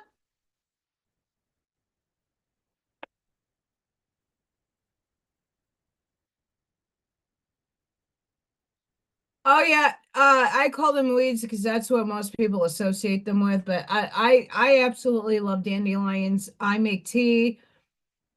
Um, I love dandelions. No bones about it. I just didn't realize how, obviously I picked and made tea before, but these things this year changed. They were up a day and then they died, or they sprinkly doodah. My pollen count is high. I didn't have that many purple clover. I did have in spots. And those are the spots that I try not to cut or weed whack. My town that I live in has enforcement, and I had no idea when I moved here that this was a thing. That you can't have your lawn over a certain height in grass length, and you have to maintain and make everything presentable in the front. So I try to leave a lot in the back where no one can see available for the pollinators. And easier for me to like actually pick things. Interesting. That's awesome.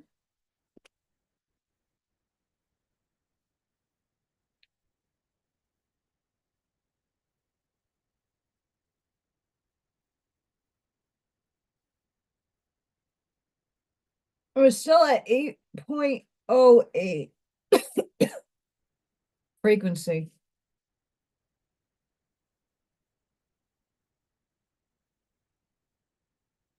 I have a lot of energy coming off of this one. A lot.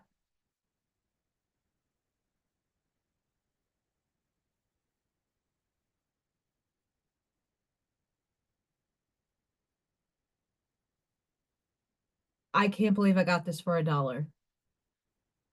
This actually like I had a training on Tuesday and I was not looking forward to it at all. But I vocalized a lot of my complaining into so in Indiana, my school has Head Start. My program is pre-K, but it's not Head Start, it's special ed. So there's a difference. But we're still considered preschool, so we have to go with the preschool people, though it's not our curriculum, it's not, we don't get funding from them, we still have to sit in their meetings. And there's nothing that actually helps us to further our kids, because most of our kids are nonverbal. And all the stuff is meant for verbal and kids that are gen ed. So I vocalized like, how do you differentiate that? They were doing these questions, like, so they have everybody group up and then you're supposed to present what you did. And I said, well, how do you ask a question to a kid and get the response? Because that's some of what my kids do.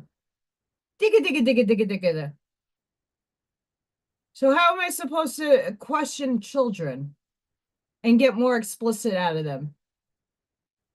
If a kid's hungry, they're gonna walk me over to their lunch bag and point up.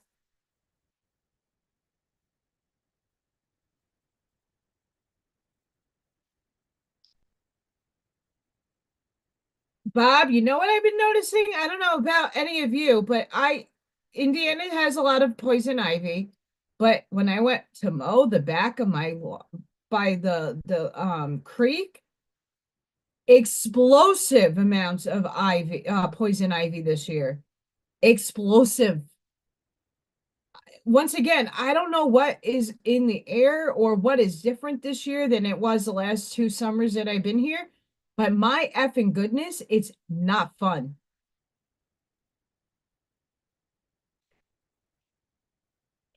Absolutely not fun. I was like, oh, that's poison ivy. It's out already. Holy crap.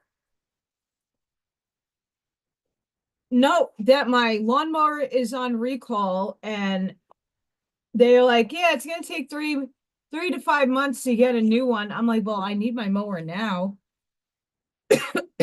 Gigi Wentworth.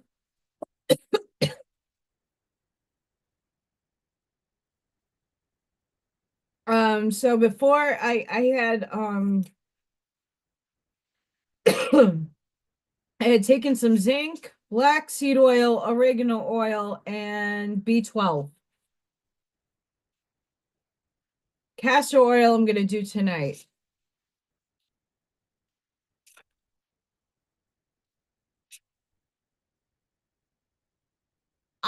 I have a mulberry tree that was originally back there. I don't know if it's protecting that. My lavender does not last around here. I love lavender and I can't get anything to spring over here. Even my damn lemon plant died. I was trying to grow a lemon tree. Died. I put a lot of love and effort into that thing.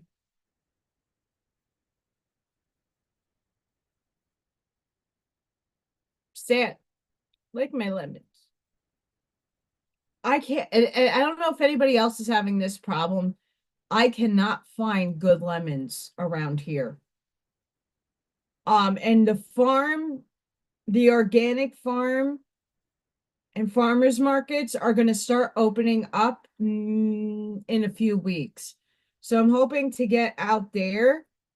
I have two more pay. Did I get paid today? I don't remember, but I have two more paychecks until I have nothing for a bit. Um, or I figure out a job or something happens in the next few weeks and a miracle decides to knock on my door. Um, that's the stress, TMJ stress that I have. You know, I'm trying not to think too much into the negatives, but reality does hit that eventually bills have to get paid and the 3D needs are going to need to be met. Fun times.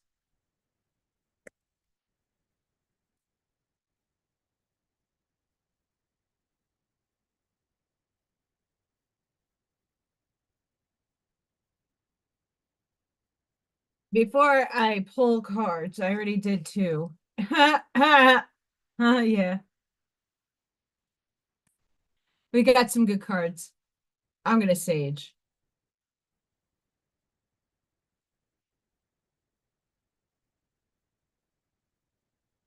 So in duality, there is good and evil perceived. The test is whether to overcome the evil and transmute the shit. So we're going to transmute some shit.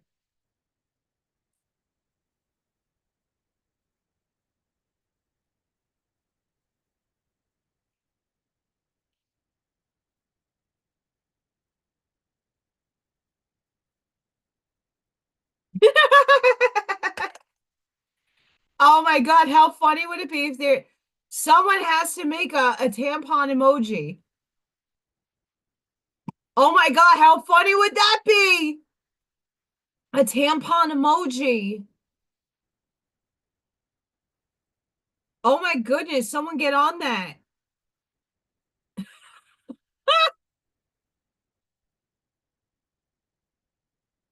No. I'm trying to find if there is any oh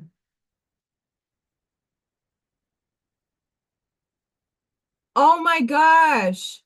Yeah, I mean Berto definitely has his his fun. But we need a tampon emoji. That has to be someone has to at least for we not me. What is this? I mean, that's the closest thing we have. And that's a cigarette. That's a cigarette. That's not a tampon. It's a tampon of cleansing and clearing. I have a whole bunch of Palo Santo too.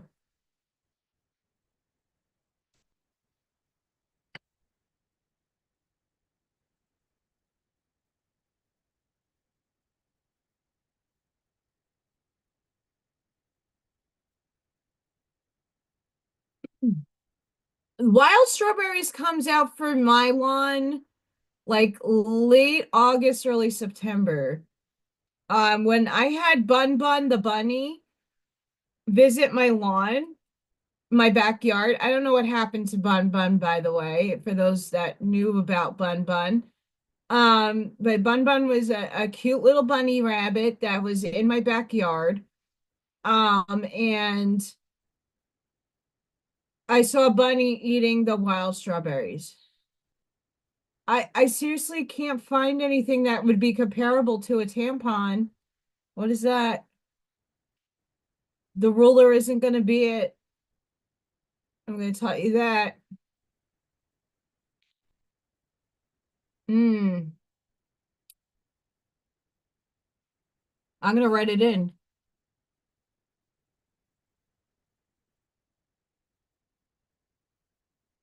No results. Zero results for the tampon. But we do got monkey butt.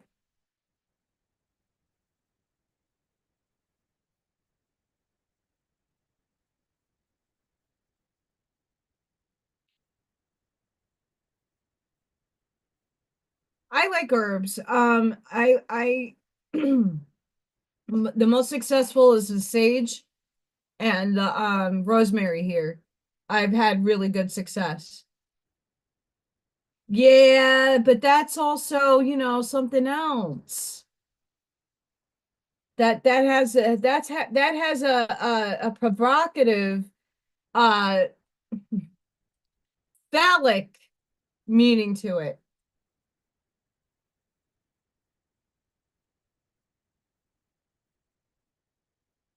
Let me tell you what,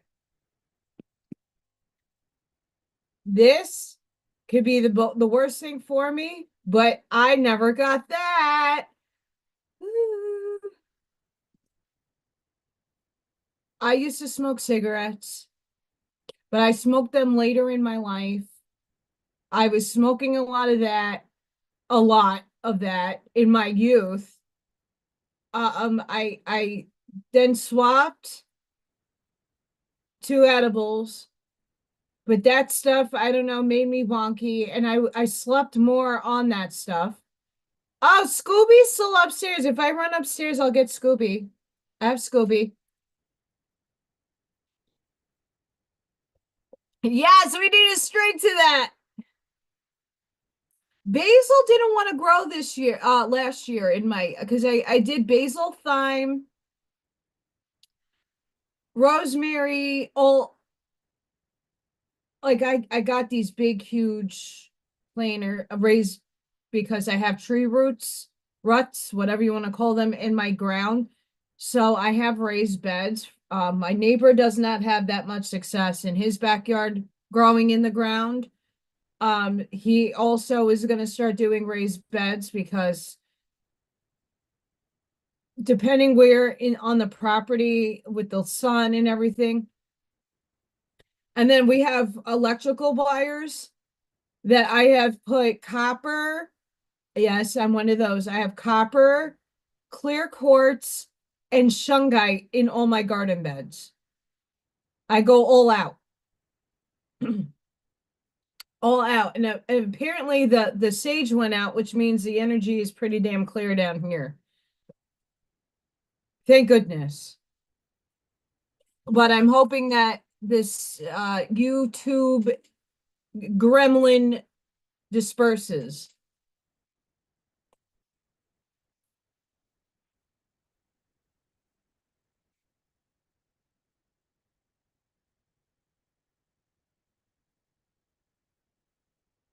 I can't hide my excitement. Sorry.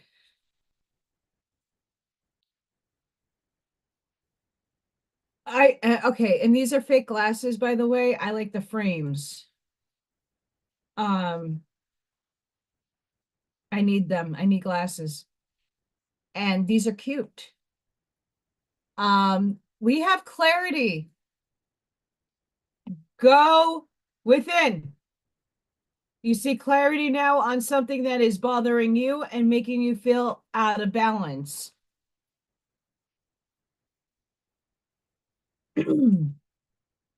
A state of tranquility is needed where we can stop and allow our spiritual guides to connect with us. And it helps us hear them and feel their love for us.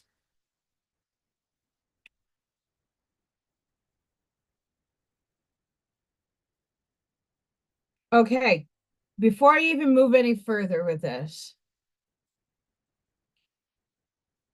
and this has happened to me personally in many instances. Sometimes your higher self needs your physical vehicle to figure shit out on its own. So there are going to be periods in your spiritual awakening and work where you're not, hi, Gregory, where you're not going to hear your inner compass speak, your higher self. You're not going to get the aha moments. You're not going to get the light bulb moments, the epiphanies. You're not going to get them.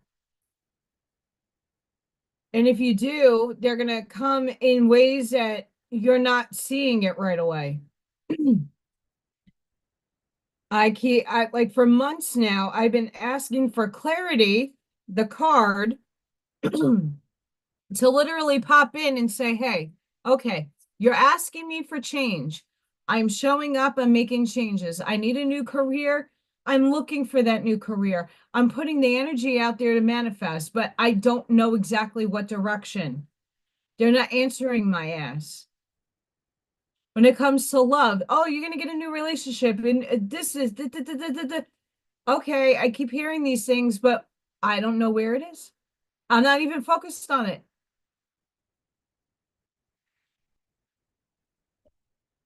Right? A spiritual Roomba.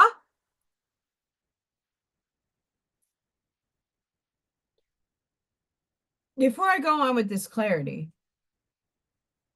that's one of the things a lot of people don't really grasp about me. Like I'm by myself. I have to do all the cleaning. I have to do the cooking. I have to do it all alone. That takes time. So if I don't get back to you or I'm missing in action, it's not because I don't want to speak to people or make phone calls or have fun with you guys. It's because I am actually having to do my life. But I digress. Slowly and deeply breathe into this blue ray to feel your entire body and then breathe it out. Surround yourself with this aquamarine light and feel held, supported, and lifted out of your worries, concerns, and stress. Just allow them to dissolve, let go. Having created space to hear your own wisdom and spiritual intelligence, you are reminded that no one has the answers to your questions but you. You may seek counsel and advice from others, but there must be no delegation of responsibility. Your life deserves answers from the one in control of it, and that is you. Yes, and I agree with that. All the answers lie within you. It's the unfolding of time, divine orchestration of when you get your clarity from yourself. So, yes, as I have all the answers within, that's why I see things in neutral now. That's why I take a bigger picture. Okay, the light side is deceptive as much as the dark side. It's the same damn coin, just flip it. It's the same coin, different imagery. Hi, Eclectic. So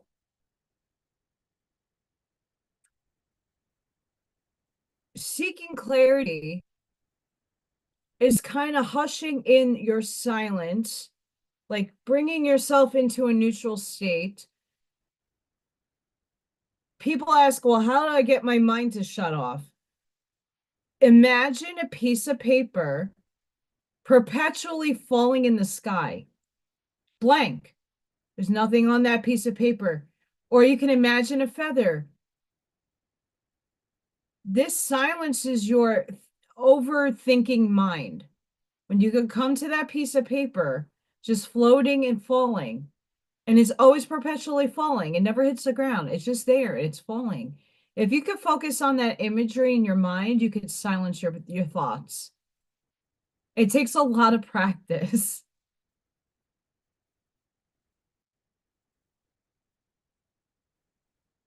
But I agree with the, a lot of this, but it's not as easy to understand that things sometimes aren't meant to be clear until it's meant to be clear at the timing. Although I know time is simultaneously happening right now in 3D, linear time space, we perceive time differently from other densities. So there is time. A flickering candle as well. Absolutely, Ashmaya. There's so many methods, but the clear piece of paper, the white piece of paper with nothing on it, is a relaxing thing just to have your mind go back to if you're, if you're doing a guided meditation or you're in a meditation and your thoughts just start going off onto the mundane tasks like, oh shit, I forgot to do this, or ah, whatever's going on in your mind. Try to find that floating piece of paper. You can look at the flickering candle in your head, the feather. Bring yourself back. There is no right way or wrong way to meditate. And if you really want to just silence the thoughts going on in your head, that's one really good method to think about. Clarity cannot be found in hectic, frantic states of being. It is found by giving yourself permission to stop, breathe deeply, and center yourself. Spend time in silence, free of distractions, noise, and chaos. You return to the simplicity of listening to your own heartbeat and your own breath, slowing everything down to a point of deep serenity where clarity can be found. Don't push for an answer or a solution. It may be that much is still being revealed or played out in a situation or a relationship you inquire. Realize you will be given what you need for now. So they are kind of saying in here the same things I'm saying. Your clarity will come when it's meant for you to get it. That's the patience that a lot of us have a hard time grasping, myself included, because I've been perpetually looping in the wait, and I wait, and I wait. And every month the bills keep coming in and I'm just making them. The hardships keep coming, the no's, the rejection, and yes, I know that it's not meant to be. It's not meant to be for me. But if I don't sit there to do the work to put myself out there, how do I know what is for me? I won't know that until I present myself to the world. And I find the right people to work with me, not against me. So in my school, if they don't want me as the art teacher, I got to find another avenue of people that will see the value that I can bring to the table and give faith that I can show up and do a good job. But apply your situation in the same standpoint. I've been asking for clarity, but sometimes divine timing doesn't warrant the clarity. And then I fight myself.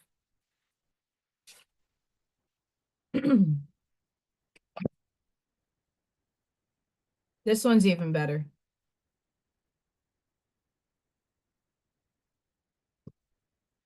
New dawn. Welcome back. The journey has been long and the challenge is hard, but you come now to end of all these difficulties, ready to start anew. And I'm not alone. Many of you are in the same circumstances or situations. Something is ending in your life. You might be moving, your marriage might be ending, or you're starting a new phase in your life, a new cycle. It doesn't need to be dramatic. It could be you're starting your spiritual journey. You're bringing new things into your life. Like why I do paint and sips and crafts, because I experiment. I'm not afraid to have crap out there. I don't need to produce masterpieces. This beautiful skull is an experiment. I was just playing around. This is amazing for me. I like it. This is cool. It was an experiment. How do you know what you're good at if you don't try it? And you could try it more than once or different ways and methods. There's a million ways to do something. Find what works for you. But if you don't put yourself out there, you're not going to know. If you don't try something, you're not going to know if you like it or not. And we're still in the stage with this new dawn, right? I talked about the train where we're all at, like, let's just say New York is one of the largest, Grand Central Station, and you have different train routes that will bring you to different places. Some of those places are of the light and some of them are at the dark. And you still had the exploration point to go on the dark train or the light train and get off, like have an experience in the dark, get off and then jump on the light train. That was for a long time. Now you're getting on a train and you're not being able to get off the next stop or the next few stops. It's going and going and going. And the next train station that you hit, you might not be able to get off. And then maybe eventually you'll get off.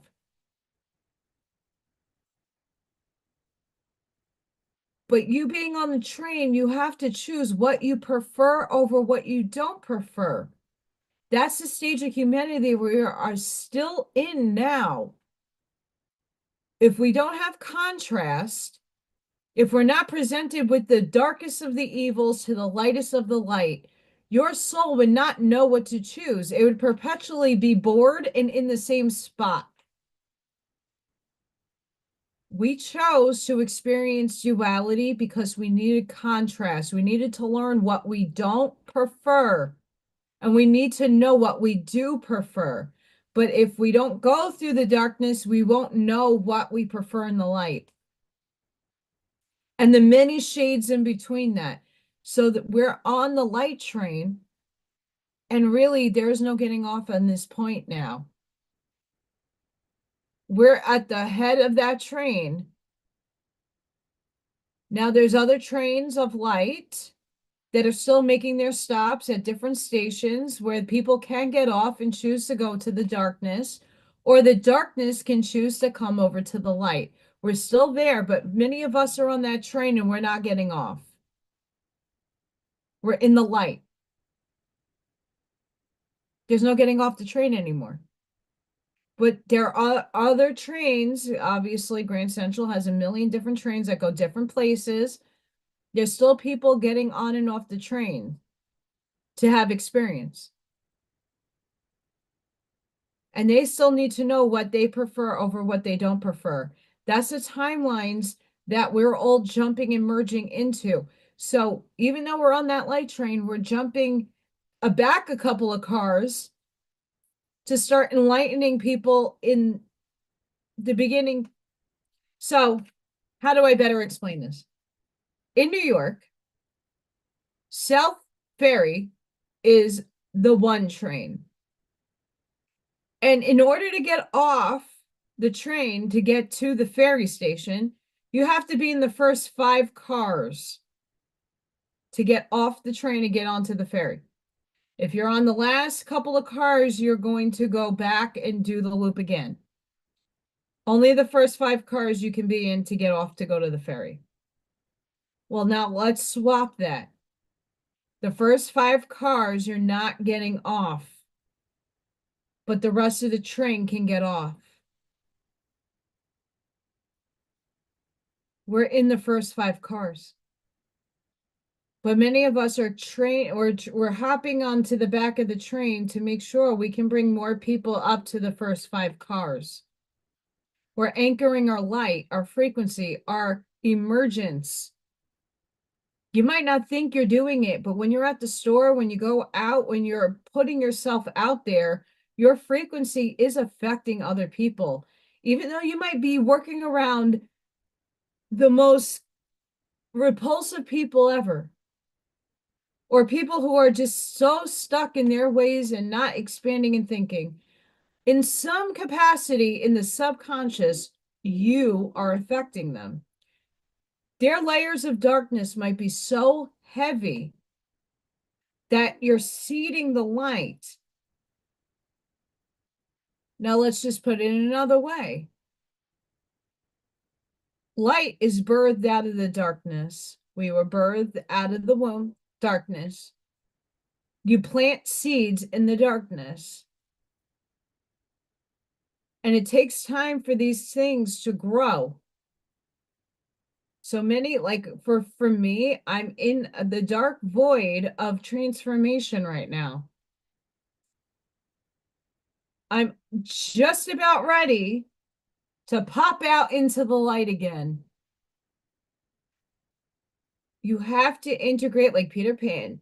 You got to take the shadow and integrate it because it is a part of you. You're seeing next Tuesday, your whatever acronym you want to use to describe your shadow, your sassiness, your blunt honesty. That's in the dark, and you need to own it. When you can own it and your light and merge it together, you're in neutral. Neutral is not a bad thing. It's not a bad place. It's an observer point. Once you can observe what is going on all sides and not taking judgment to any of it, not shaming, blaming, you see the bigger picture, you see the interminglings of all things, then you can make a conscious choice what side or what way or what path to go.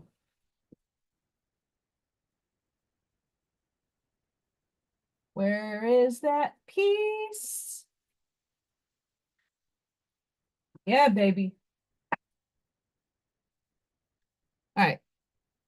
New dawn is birthed when we come out of a tunnel of our own darkness into a new landscape. Often it can be a journey away from a dark night of the soul experience back to heal version or versions of ourselves. It takes courage to take the first steps out of the tunnel into an unknown world. We're at the brink of this for many of us. The light can be blinding after being in the darkness for so long. It takes adjustment for all of our senses to get used to the new reality. Stand on this precipice of a new dawn and just appreciate for a moment all you have been through and all you survived, with the knowledge that you are stronger as a result. The path ahead now is a blank page that you have earned, a page on which you can write your own new story and destiny. For now, just keep focused on the sunrise ahead, signifying a new day and a new start. The sun's beauty and reflected rays bring warmth where they are needed and lift your spirits to see new possibilities. The dream that once was far off in vision is now closer than ever you have ever thought possible. Allow the healing from the bright light to bathe your body, mind, and soul. It has been so long since you truly felt this level of light within and around you. Relax. You are not supposed to see the whole new story yet, which is why the landscape is bare.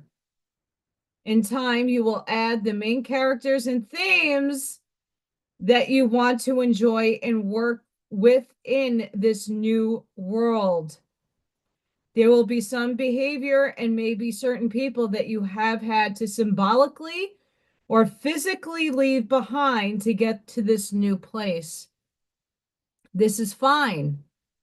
Look toward the horizon. You cannot see who will appear over it or what surprises await you. Yet look at the sunlight and feel the warmth and love that is there. This is a new journey, one to be savored and experienced in all its glory. This is friendly place, a universe that embraces the new you, and all you truly came here to be. Welcome back to the light. A lot of people ask why I do my makeup the way I do. I go from dark to light. We are most the way showers are in this phase right now. That's a collective understanding from spirit that I get all the time. We're in that phase now. I'm in it. And I know when I'm venting and bringing this out into all of you, not trying to be negative, I'm not trying to feed, oh, doom and gloom. I'm not, but I have to get it out of me. I don't want to hold and harness energy that doesn't serve me. But because it's so ingrained within my soul, and it's in there, I need to get it out. And I think a lot of you are in a very similar situation where you're kind of done. You're just done. The light in the tunnel hasn't really been too bright. You're at the darkest point where you're just seeing the pinhole of light and you're moving your way to the lightness. Many of us are there, walking that path and walking it and walking it and walking it. And it's getting tiring. And sometimes you have to stop and move to the side for a little bit to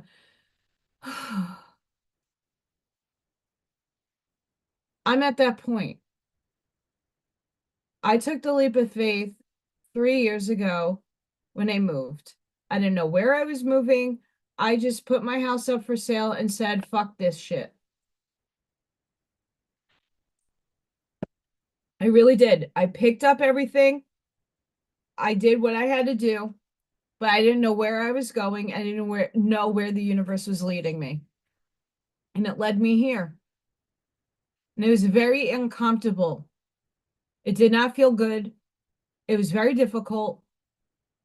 And of course, doing it with two cats doesn't make it any easier when you're going through all that. That's very stressful on them.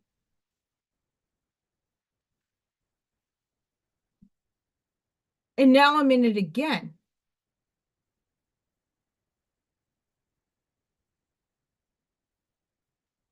I'm in it again. And I keep trying to tell the universe, I've already learned that lesson. Why does it have to keep repeating and looping again and again? I already understand the complexities to the financial stuff. I understand that. I worked my butt off, didn't see so many results. I put myself out there as much as I possibly can to ask for help back then when I was 97 pounds and just wanted to eat. I asked for help. I didn't really receive much,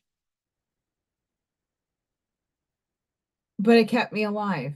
Whatever I got gratitude for it. I put it out there. I paid back people that gave me so much in the interim. I'm back in that spot again, and not without the lack of effort. I've been putting so much, and maybe I have withdrawn some of the effort because why am I throwing myself 100% into the wind, knowing from my past that not everything that I put my heart into manifests. It's trial and error. I got gremlins. Anybody else? I see myself. I have my other screen up and behind the Zoom, and I see my hand going. Woof, woof, woof, woof.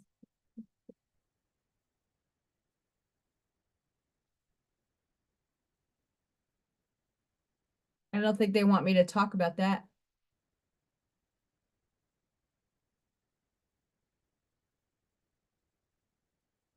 But it's the truth. It's uncomfortable not knowing how you're going to survive the next day. It's not comfortable knowing when are you going to be able to pay your bills. It's not, the 3D world is not a comfortable space to be in, especially when you're spiritual and It hasn't manifest just yet.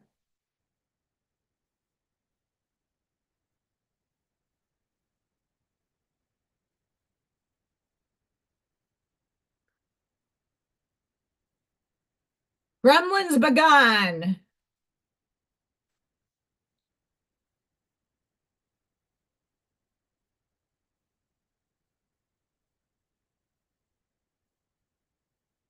So for we, not me, back in the day, I used to consciously watch my light body go through the wires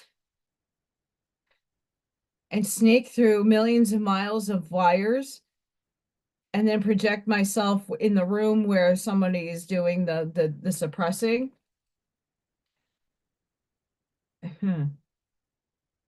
Hi, Taylor. Well, welcome. I just did the first set of cards. I'm getting my channeling going.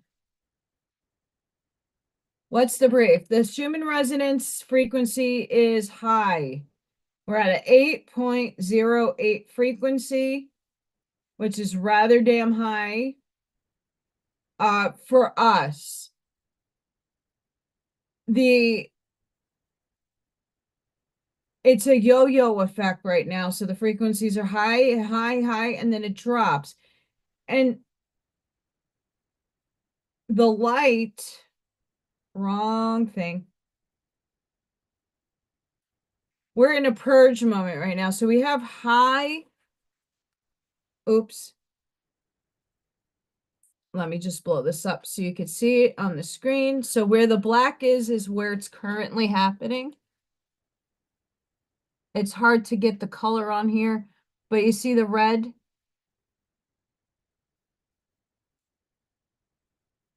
That's high energy, and that's a purge. And we had a white spike earlier, and we're still at, I see messages, Ivy. Who's this?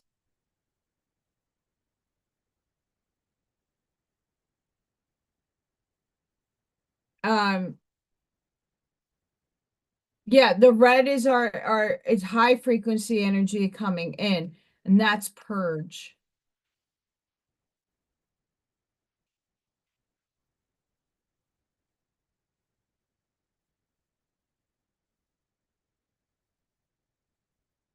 That's purge for sure. Yep. So anybody wants to know why I do this? I'm clearing my field,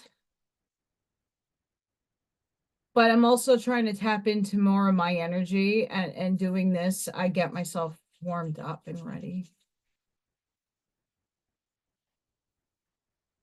Clapping is a great way to clear your field and get some high vibing. I clap the kids' hands when they're in moments of like wanting to throw things. I have kids that like to throw things. I clap their hands.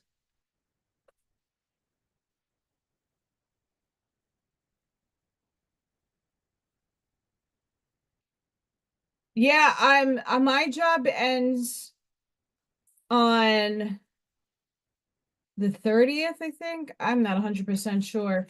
My kiddos end the 22nd, like my pre-K kids. Um,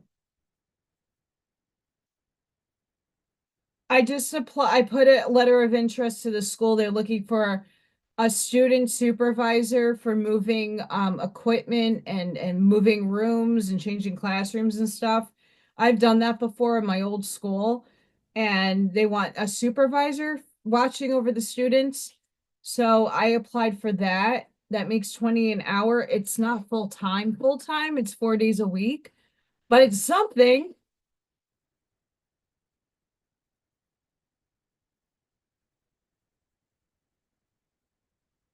Um,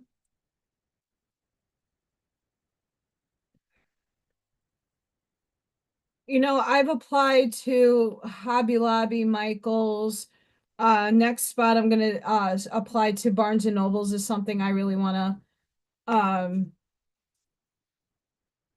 love books, obviously. And if I could get discounts, that's why do you want retail? And because if I can get a discount on art supplies and or books, I will work there for it. I'm also looking at YMCA sites around here that does not require me to go into a pool that's chlorinated.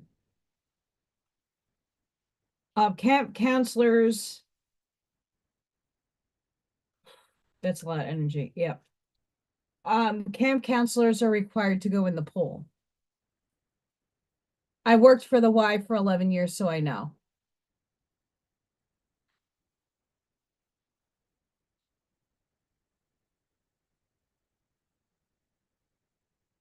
Oh, see, Taylor, here, I'm going to tell you why.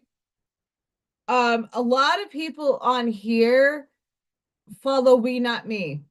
And Jason, I already had the Owaspy book in my library, but Jason Q introduced a lot of these guys to that content, but only the Thor section and one other section.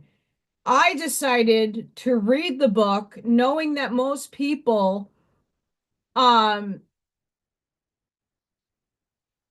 most people have never read, and a lot of people don't have the time to read a very large book. But for those of you, this is for all of you out there that watch Jason. Hang on.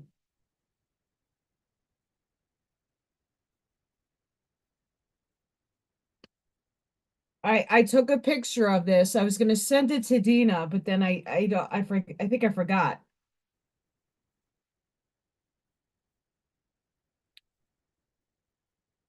And whoso hath great riches and many servants, his resurrection shall be no faster than the resurrection of those that serve him. And whoso hath great riches and yet no servants, but liveth for himself, thou shalt apportion his place in the first resurrection, even according to the good he might have done. Had he obeyed my commandments, and he shall do in heaven what he neglected to do on earth, baddies. And he shall not rise to my emancipated heavens until he hath appropriated according to that which I gave him into his keeping.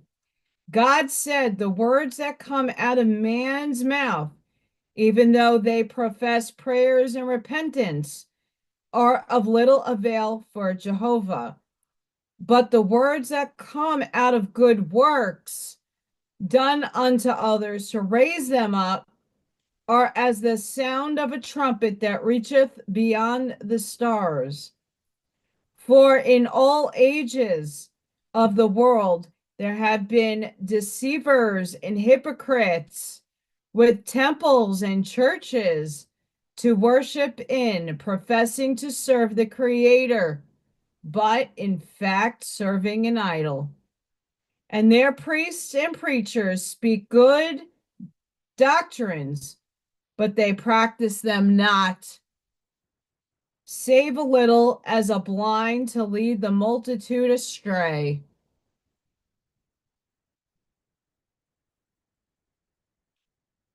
That was in Owaspy. Although I don't know, Taylor knows my feeling on Owaspy. I don't uh hard align with the majority of the book because it is Anunnaki from the Orion system that channeled to a human this information. Um, like the Urantia book is from the Urtites. They call Earth Urantia. It's a perception. The Orion chiefs, and not all Orion is bad. I'm not saying all of Orion is evil, and not every Anunnaki is evil. But there's a lot of programming and narrative steering in that book if you read it word for word, There is some really spot on things. What I just read is spot effing on.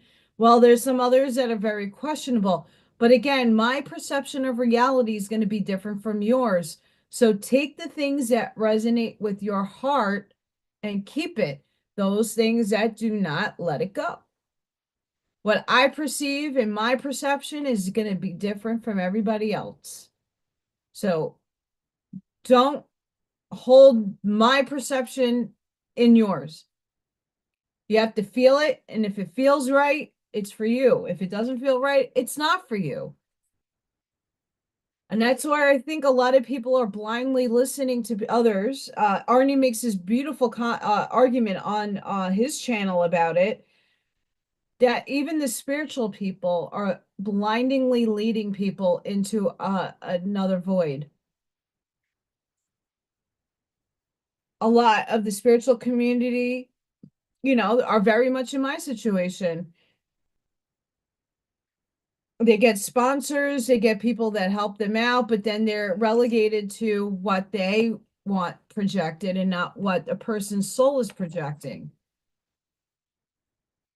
I'm not against people getting sponsors. I'm not against people doing and getting money because we all need to eat and live. But are you doing that in your authentic path? Are you being true to yourself? Are you being true to the words that you speak, or are you marketing yourself as some fanciful thing that is leading people astray? Hi, Barbara.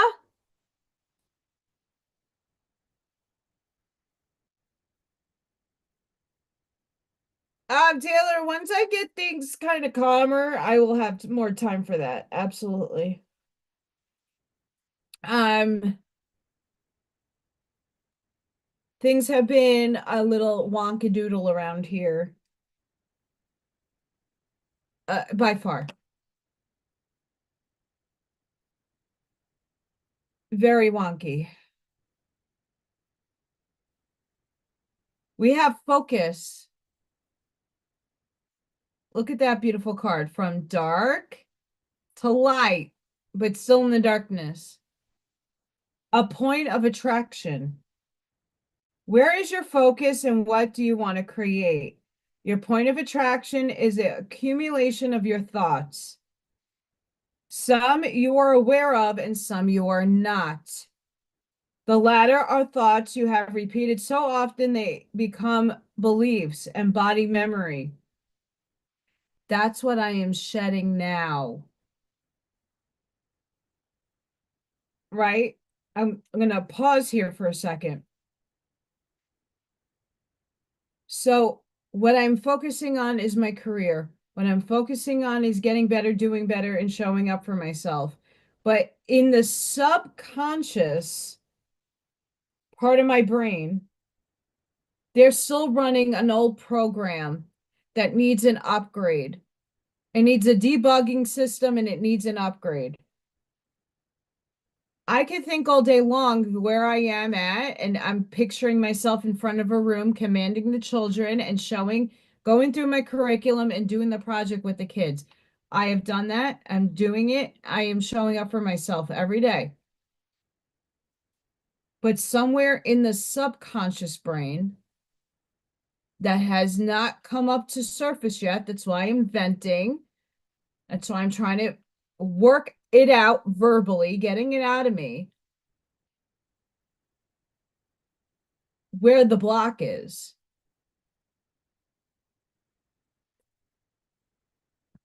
Even though my soul chose the harder path and all the obstacles that come in between that, I'm in that awareness. There's that, but where's the block?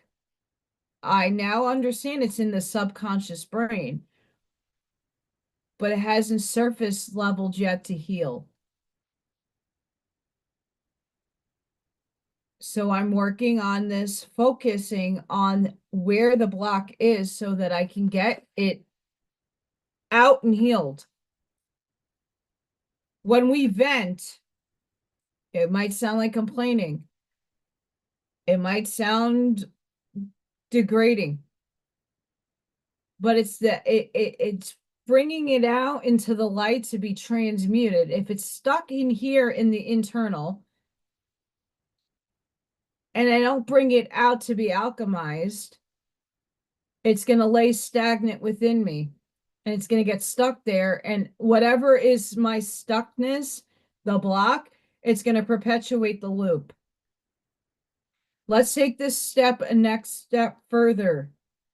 Humanity. We keep doing the same thought process. It's their fault. It's the Illuminati. It's these people. It's that people. It's this and that and the other thing. Everything outside of ourselves is our problems. Okay, we've been doing this for epochs and we have collapsed ourselves numerous times. What is there to change?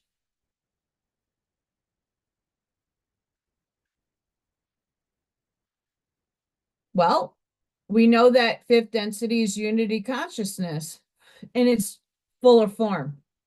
We know that in fifth density, it's unity, it's harmony, it's unconditional love and compassion. Fourth is the bridge between there. So we're learning the lessons and we're raising the frequency to get to five, but you still have to go through four. This is where more of the learning teachings come in.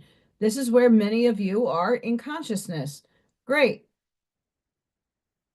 We're still in 3D. We're consciously in 4, 5, 6, and yet 3D is not transpiring for change just yet. Why? Because we're still looping 3D shit.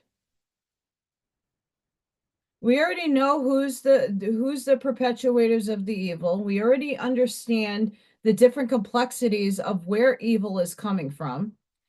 And now it's your choice to feed it or not. And in order for us to change the world and unify it together, that's unifying with the evil people. It's unifying with the people you don't prefer. It's unifying with those liberal people that you don't like. It's unifying with all those that is a mirror reflection of you. We have not done this yet. In any of the epochs that we are currently living in different parallel universes and earths, the game changer this time around, the light wins. Okay, we say that all the time. God is all things. So God is light amongst the dark. How do we shift into the higher density where things are going to start manifesting quicker, where things are just going to be better for all? Hi, Brent. When are you going to change your thinking for humanity and yourself? Starts with yourself. My change came when universe presented to me divine neutrality. I was able to stop judging other things, see God, the all that is, the high density, start seeing it in every living facet of this universe. The aliens, the interdimensional beings, and people. Everything serves a purpose in this world, and most of it is just experience. When you can detach your emotional states, it's hard. We're human. We're supposed to feel it. But when you can detach to see the larger picture and the bigger themes in the world, you start seeing the truth. And you start seeing the deception that takes place on both sides. You start seeing past and beyond good and evil. Because 3D is just an illusion. It's an experience we all signed up to have. When you don't put your feelings into it and you see it objectively, you start having more aha, holy crap moments. Society is not there yet to see things in neutral. And it's not to say that you still live in polarity. You got to choose which one you're going to go on. I chose the light for this life. This vehicle chose the light. So no matter what I see in the light, I know it's deceptive in the lower realms. I'm choosing to rise above it. That's my choice.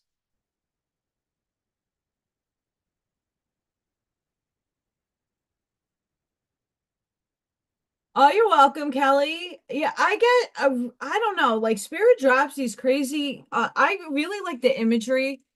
A lot of that stuff is AI generated, but a lot of the imagery is gorgeous for me. And some of the people that put the memes to it, freaking spot on. And I needed to see that today. I wanted other people to see that today.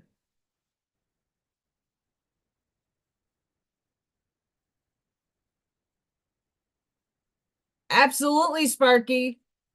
Absolutely. All things matter. To the parasites actually matter, believe it or not. It's a teaching point for us to overcome it. A lot of this stuff that's evil is for us to overcome it, to overstep it. But what inversion did happen in our reality is that we are still perpetually feeding. I'm not saying any of you, but a large mass of people are still in the victimizer mode. You're not a victim to your circumstances. You created them. I'm not a victim to my circumstances. I created them. It's just finding the pathway to getting to the glory, to the light. That pathway is different for each and every one of us. And I have to sit back and keep reminding myself that, we have 3D needs. We have 3D wants. We have an ego that even if we shed a million layers of it, still exists. And it's taking a step back and taking a step back and coming into the moment to seeing it. We're not masters of that yet. I have mastered a lot about myself, but there's still a million things I still have yet to master. And when we are perpetually like, yes, we need to learn the truth, we need to hear it. But when you're stuck in it, going into rabbit holes and leading you into deeper and deeper holes, it's needed, but there needs to be a point of detachment that needs to take place. Because although you are sitting and trying not to feed the negative energy, you're actually perpetuating their manifestations instead of yours. Because where your attention goes, that's where it flows. And even though my attention has been on the what the hell universe, higher self, F you, I still need to purge it out to heal it. The world is going through that right now. We're getting the truth told because we need to know it. But at what point are we going to step back and say, okay, I'm not feeding them anymore?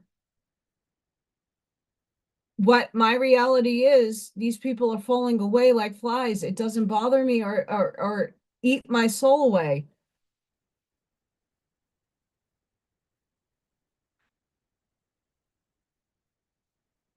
We need these experiences. It's a movie.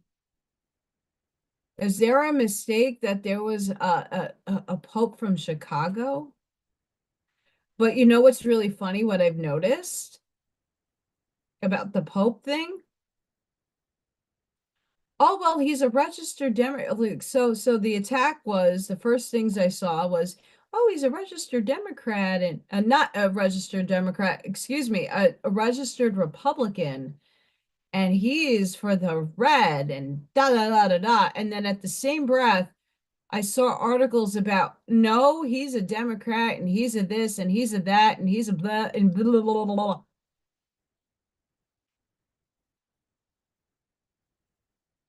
It's a movie. Stop beating it.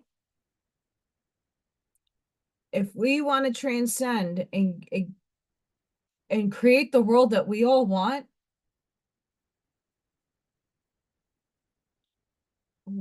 we really need to focus on what we all want. And how do we obtain that?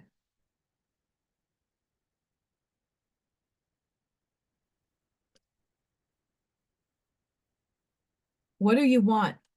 I've been focusing on this spirit. It's not even me, it's spirit. What do you want for yourself that's going to help humanity? What industry are you in? What do you do? What motivates you each and every day to get up? If that's your calling, you're here to change it and alchemize the negative aspects to it and bring it into the light. And then how does that help everybody else? That's what we need to focus on. That's how we actually bring heaven to earth. Not pointing fingers and waiting on the white horse scenario to happen. It's not going to happen. Hi, Whiskey. And if it does happen, it's not going to happen on the timeline that I'm living on.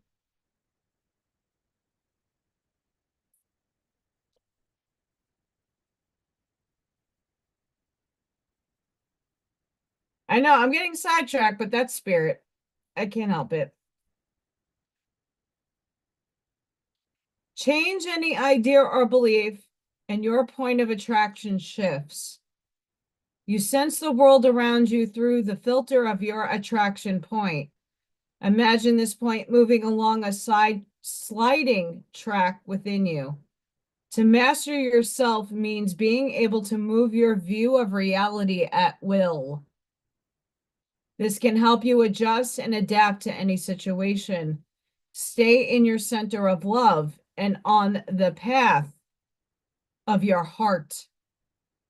You could choose to feel into the flow or resist and hold yourself back. Either way, you are loved by your soul and the universe. Focus. My focus in the last couple of weeks has been, how do I get what I need out of this world and make it prosperous and help others?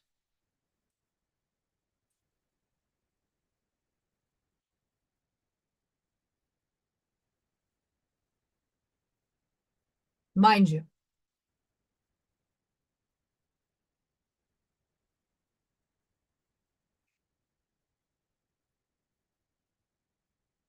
the next card,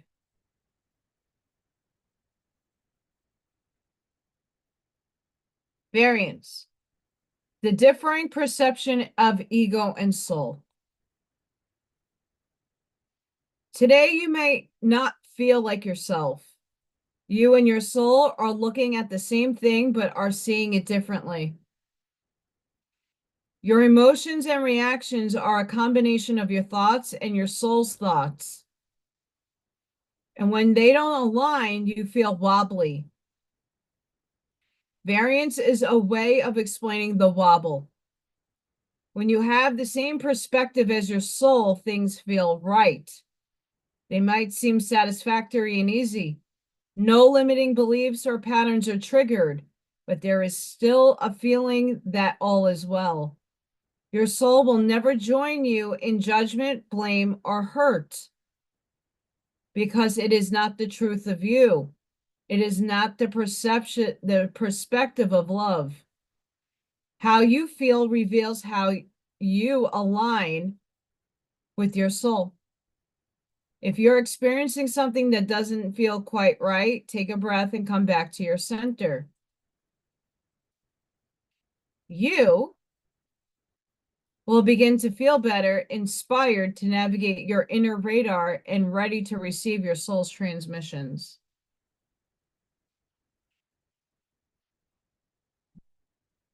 Amazing cards, by the way.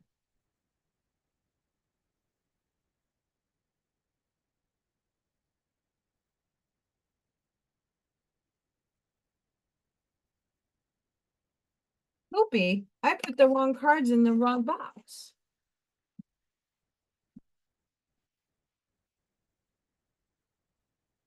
I did. I messed up. Here they are. I'm using the Fantastic Arnie's deck, the angel numbers.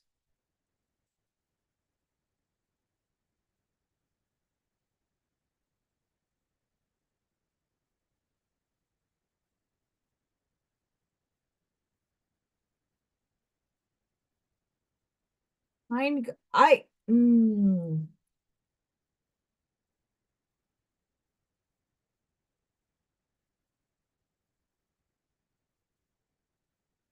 interesting, Sparky. Um,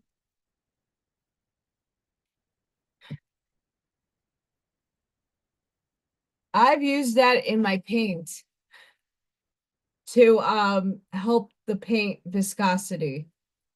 Interesting. Just a dab. A little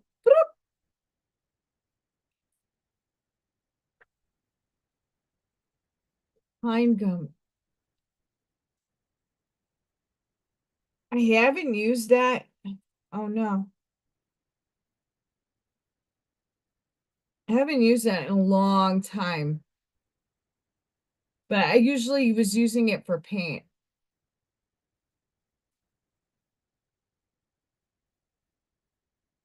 There's so many things you can use to thicken, lessen sheen in oil paint.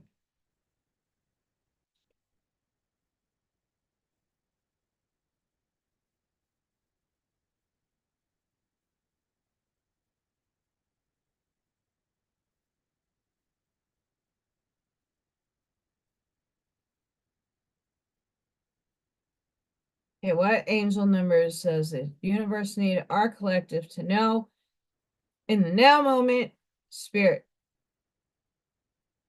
higher self, archangels, angels, guides, elementals, interdimensionals, extraterrestrials,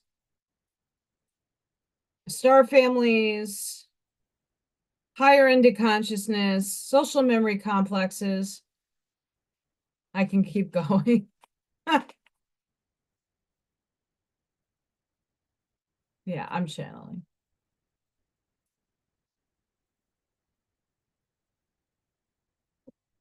As I have cards falling in my lap. Ooh.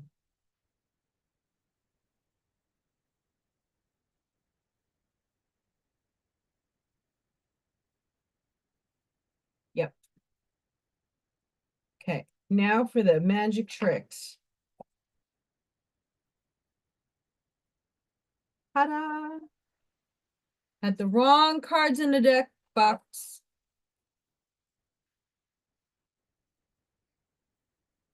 We have angel number 107. Inner wisdom and enlightenment. Trust your intuition and inner guidance. Stay positive and follow your passions, abundance, and success in all aspects of your life.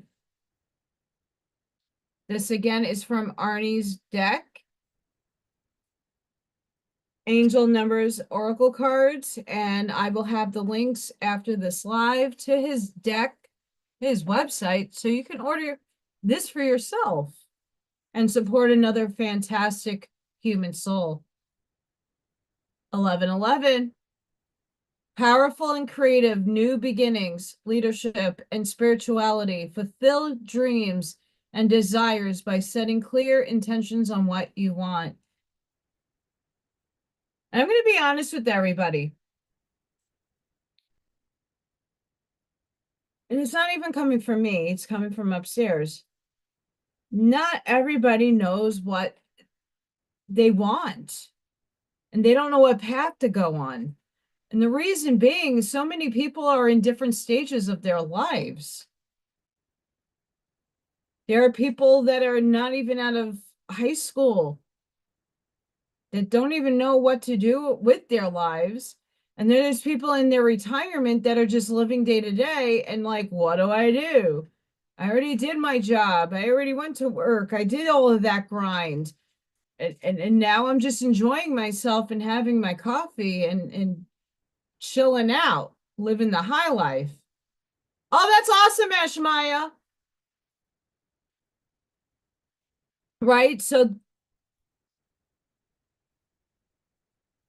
even if you're in the earlier stages of your life, your middle stages of life, or your end.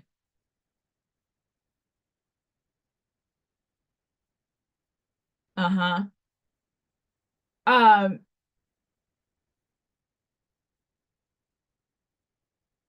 what do you want for the world? Even after all the years of working, and even if you're retired, what can better your life? What can you do? What can you walk down? What path? And that's where you really need to do the inner work to find that out. There's amazing people on this channel that do a lot of crocheting and making of quilts and clothes, and people have given away many things. Ashmaya does a lot of felting, and her creations are amazing. There's so much amazement in this group of people right here. But even if you're retired, could you contribute something to society to better it? And all of you already have.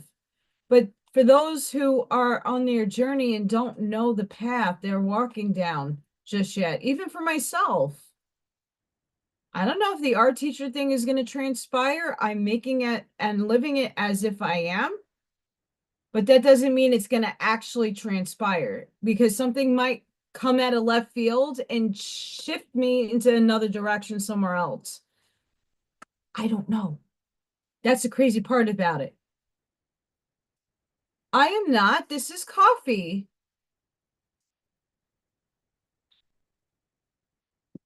Okay. I do drink, not all the time. And if it's a one glass of wine here and there, I love wine. I do Merlot. Um, I like port. I like white Zinfandel or Riesling.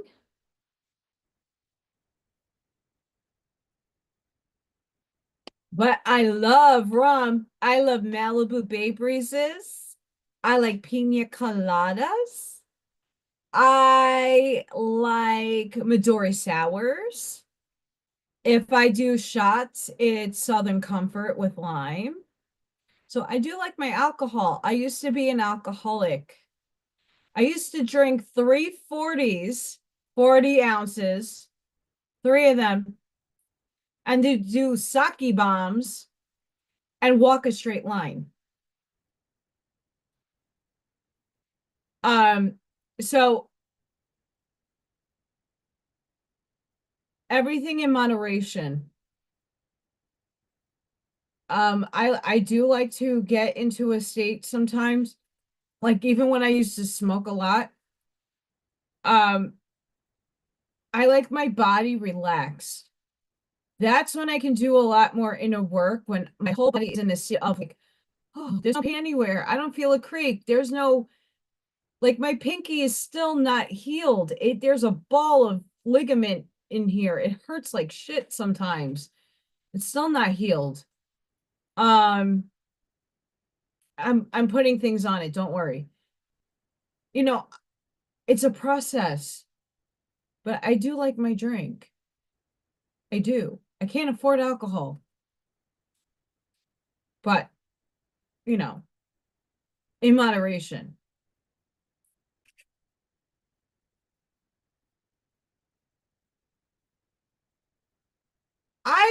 I like the not knowing, but when it comes to the 3D things, um, that's rough because you still have bills to pay. I still have my property taxes that are due in 3 days that I can't pay. It's $3,000, and that's not including fall, which is another 1,500. Don't know where that money's coming from.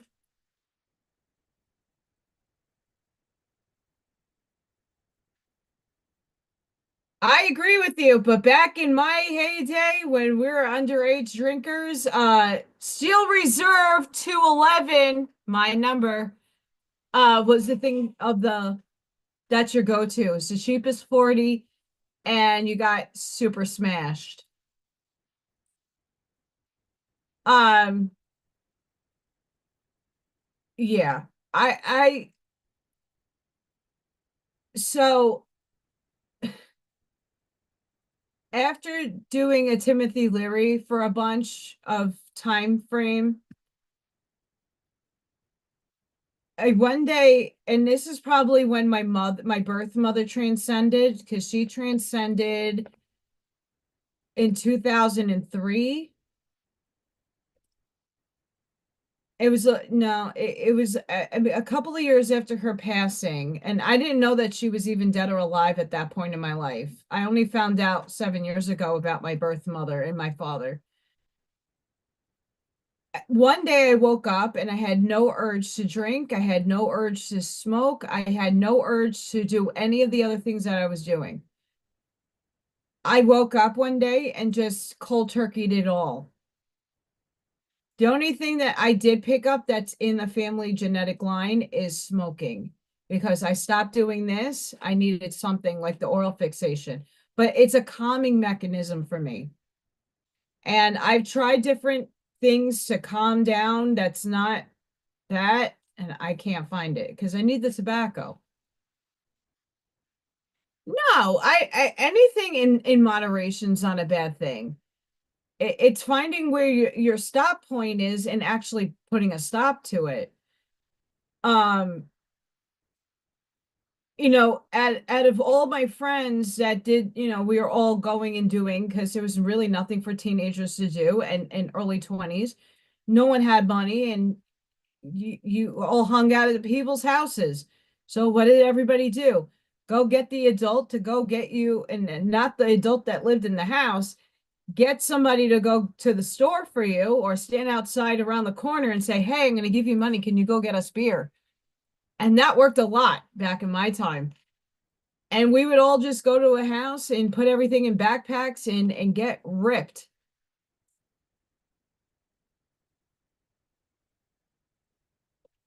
Yeah, I used to do a lot. I went to college with a friend of mine whose boyfriend at the time worked on Wall Street, and they had a connection in Vermont and used to go into Canada and get some high quality stuff, and that stuff was amazing. Never made me feel hungry or paranoid. And then graduated and didn't have that connection anymore, and she broke up with the guy. So that was a nice 4 year run of fun goodness, of like high quality good stuff.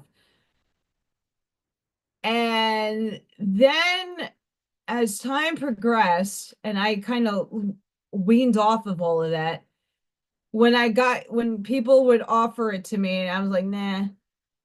But when I did take it, I did not feel good. I would get heart palpitations. I don't know what was mixed in it.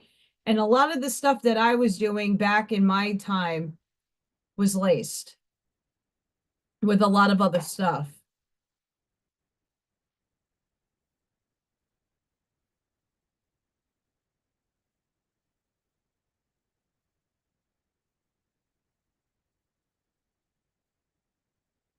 Oh, that's cool, Bob. I'll definitely look out for you.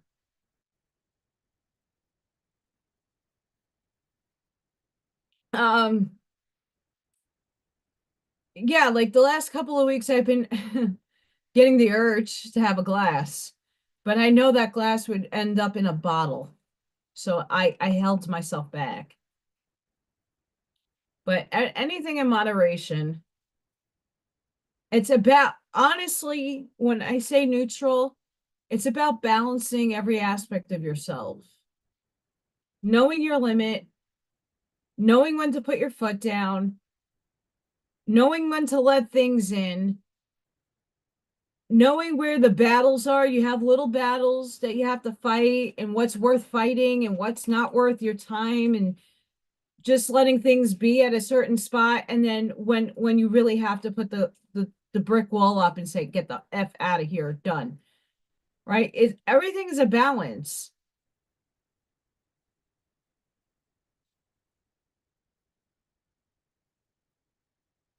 Well, that's a lot of people have been telling me, why don't you go work in the bar industry, Allison?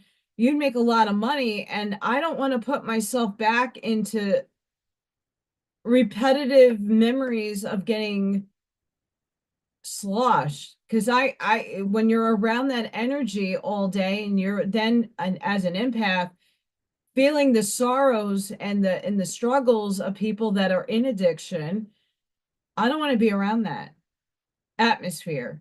I don't. And it's also been very high and dangerous crimes happening. I don't want to put myself in harm's way as much as I am spiritually protected.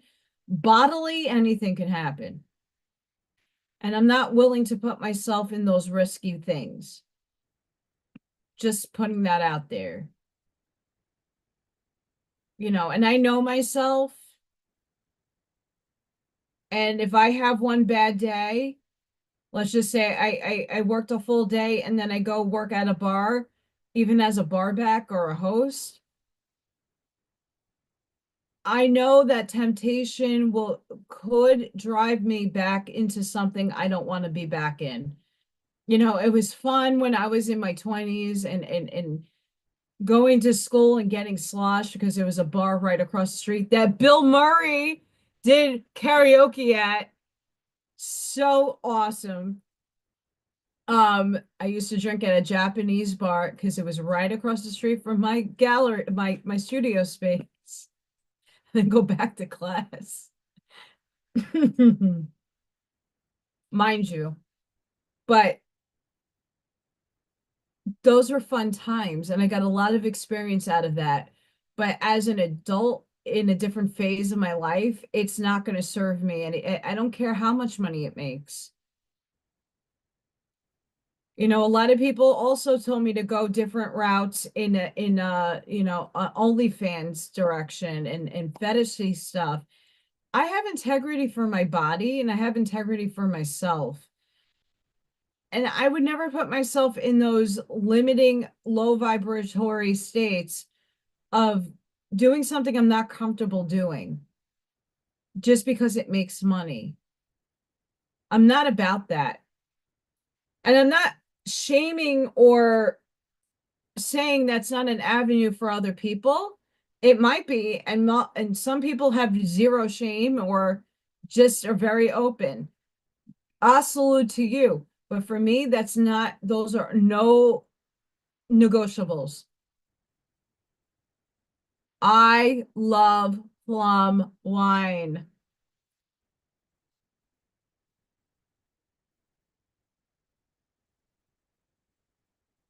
And it depends what year and make, but whoo, 1, 2, 3. You are progressing on the right path. You are moving in positive growth in spirit and your life path destination.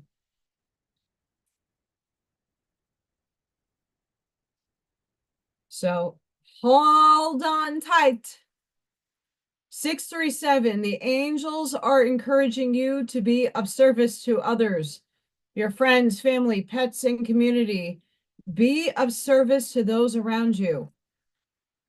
And I'm going to say this because it's the end of the year.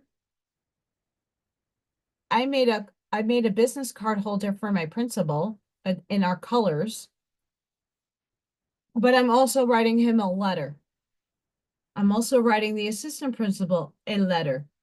I'm also writing Indianapolis Board of Education a letter. And I'm also formulating multiple letters to the White House and to Linda McMahon on various topics. I'm putting action into motion to have a change in my community. I'm asking for the system here to get audited. I'm asking for things to change here because they need change. Now, my little voice might not go far, but I put the energy out there for change to take place.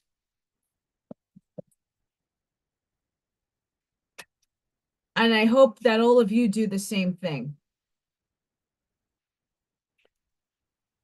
Even though somebody's going to throw their letter out in the garbage or never read it at all, it might lay on a desk for ages and collect dust, whatever have you. It's the thought of intention that it's out there in the field of energy, in the qualia, as Federico Fagin has put it and labeled it.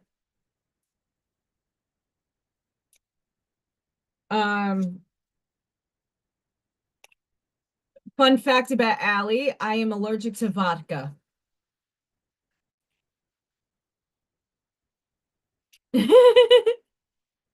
Oh yeah. Oh, I love playing around. Trust me, I have 8.5-inch heels. I love wearing big heels. I really do. It's a thing. I like shoes. And I like shoes that make me tall because I am short. I used to be tall and then I lost some inches. I'm grandma. Um, and I do, as a gothic person, like to wear some risky things. But that doesn't mean I'm going to sit down on OnlyFans and go, look at my feet. Do you want to see my boots? Hi. That's all great and all. And I can play that well, but that's not where my integrity lies. No, she did not.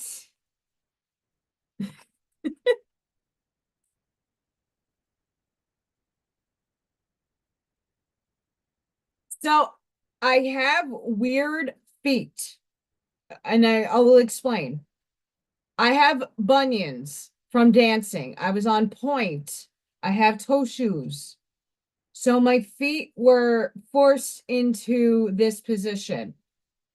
So my toes also curl in a little bit with the joints because they were forced into a shoe for forever. If you ever looked at a dancer's feet, they're really fugly, horrible looking things. My feet are the same. Even though I'm out of dancing forever. I'm about it depends on the shoe and the brand. Some shoes I'm a 9. Some shoes I'm a 9.5. Others I'm an 8. Some an 8.5. So it depends on the shoe, the size, the style, and everything I have to try on. I also have a very high arch. So I need to be supported in a really funky way where my arch is, and my arch doesn't fit normal in any shoe. And and plus the arthritis.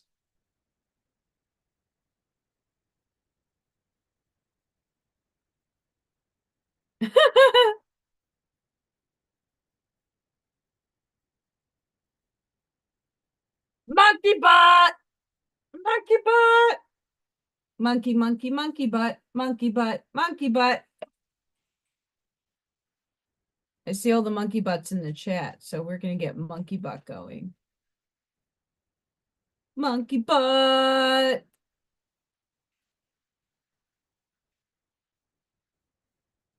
Yeah, I have my when I order shoes, it's usually around size 8.5. But then summer shoes I go to 8. Some shoes I go to 9. It all depends. Monkey butt. I know you guys are messing around. That's the point of having fun. That's how we get the vibe high.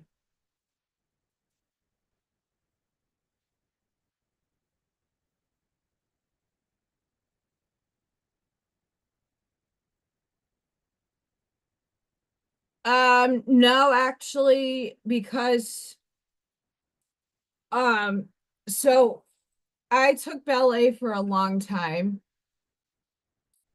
and I did all other forms of dance as well: tap, jazz, lyrical, modern, hip hop, contemporary.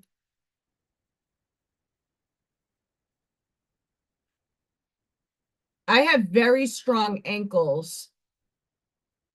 So when your foot is in the point shoe, it lays flat, but your toes are a little smushed in. And you need your whole foot needs to be strong to get up here. So your whole leg is in balance. Why I had to stop was because my knee joint, when I went up, instead of my knee being straight, my kneecaps started moving out. My hips were not in the alignment where it needed to be. And a few of the tryouts I've done for different Broadway shows and different things, I got pulled over by a bunch of people saying, "Hey, we don't want to alarm you. You're amazing as a dancer. You're very flexible and you're what we're looking for. But the concern is we're noticing when you're moving up into point or you're doing a certain combination, your kneecap is jiggling. That's a sign of arthritis. Your hip flexor isn't moving out normal. We see the pop in your joint. You want to get that looked at." And when I did, arthritis.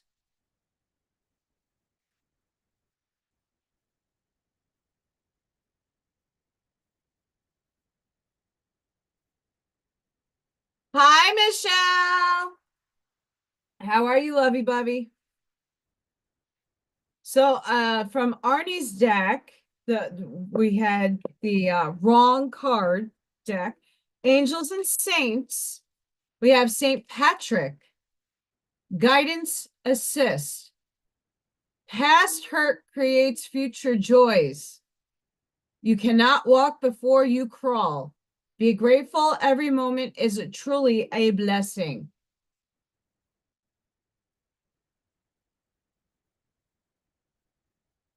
I gotta clean my ears. Okay, so why I just did that?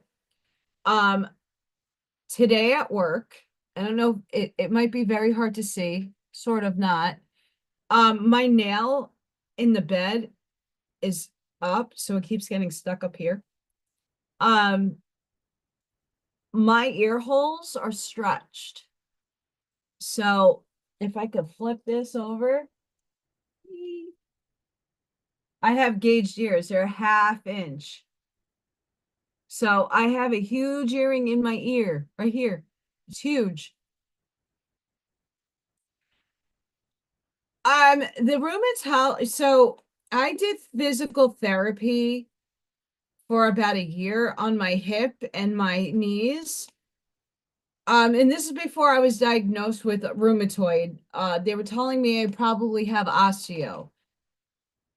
Um, so I did a year of that, and the people and basically was told like I could dance, I just can't do it competitively. I'm putting too much pressure on my joints.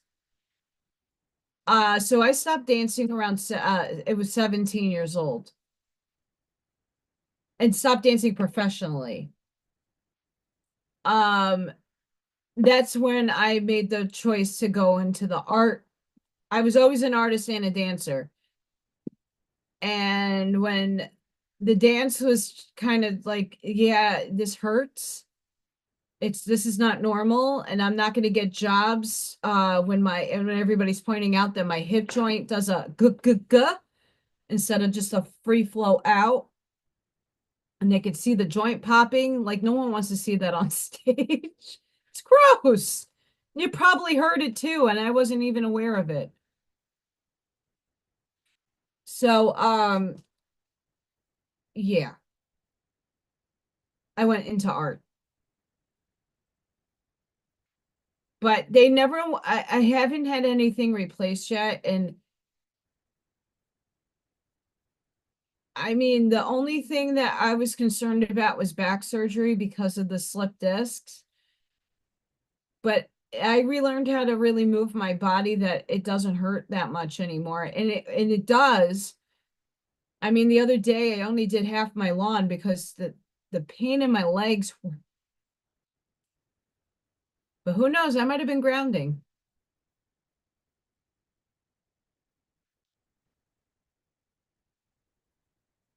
We have Mario. Wisdom, knowledge, manifest love. Raise frequency of the soul, heal the past to rise up again. See the potential of your soul's wisdom. And like the other cards were saying before, what your soul wants is not necessarily what your ego wants. And it's hard to determine what is what at times because they're so blended together. St. Jude, help those lost in the hopelessness. That's where I am at right now. All you seek is not impossible. The answer is in the same word I am. Possible. Have faith. So like I was saying earlier, the last few weeks I've been venting. It comes off as complaining and being miserable. And yes, those emotions were there. But it gave a permission slip to a few people that are in really bad condition mentally to step into their authority and start getting it out of themselves. Start talking, venting. Instead of harboring it all in here to create disease, they're getting it out of them to be healed. I like BioFreeze. BioFreeze is amazing. Tiger Balm on my skin is a little too much. But the TMJ, this is new stuff for me. But I've been taking, so like I was saying earlier, I've been taking my supplements, but different combinations at different times, and it's been working. So I'm taking my D3 magnesium, and there's something else I've been taking, and castor oil at night before I go to sleep. If I have a snack, I'll have like a little something, then and because zinc makes me very nauseous if I don't eat. So I'll take something to eat I'll eat a little bit of what I'm eating for dinner, and then I'll do zinc, black seed oil, oregano oil, and B12. In the morning, I'm taking C-lysine.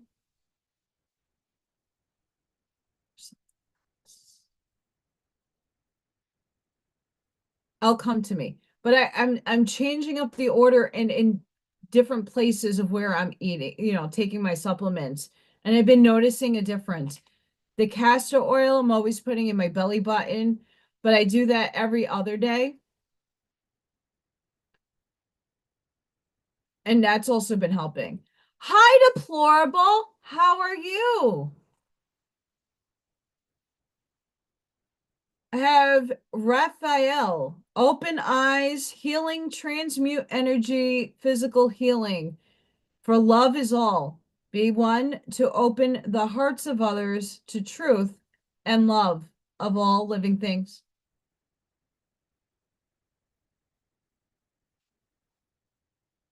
So, like I said, this is from Arnie's beautiful deck.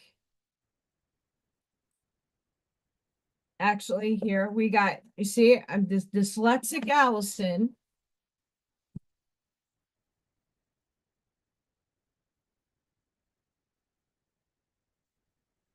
That fell. I shall get. Ah, the right tin with the right cover. Because you know me. It's all by Neville Goddard. Yes, I'm wearing white. I have a coffee stain somewhere on there.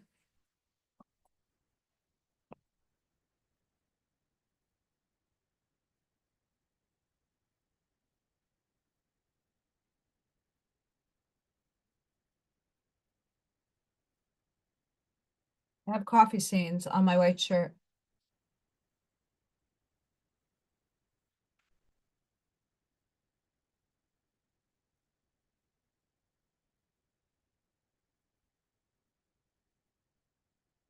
That sounds fantastic, Michelle. I hope when I get back on my feet, I can get some sing. I love singing bowls. And I'm making it more of a mission when I do sell like pyramids or sell something that I'm putting at least $5 away. And when the Trinity Healing Center that's in Highland, Indiana, that's not that far from me, it's like 20 minutes.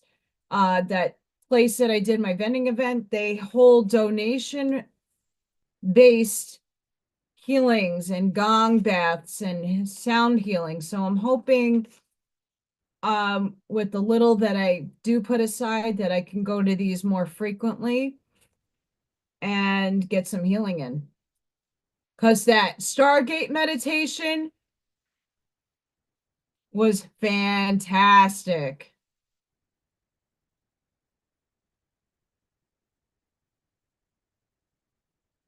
Oh, deplorable. I am going to okay, the night. I'm gonna I'm gonna make a note of that deplorable so that I can send you fixed focused healing.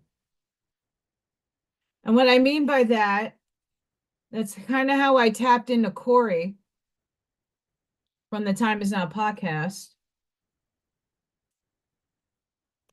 We don't want that. Okay, that was right there. Um, I will fix focus in the area of your gallbladder and literally like put some put some energy in there.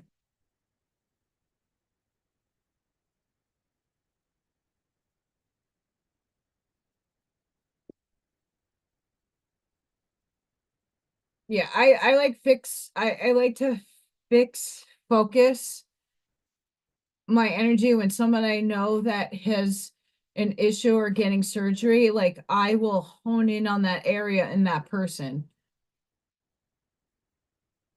So I will do that for you, Miss Wendy. Choices.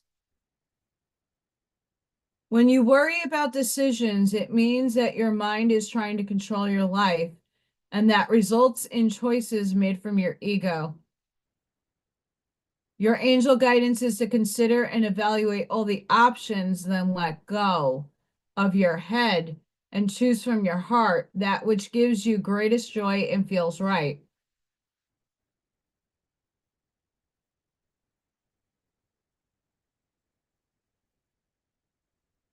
Don't do not act from foolish impulse, however, rather than divinely prompted inspiration.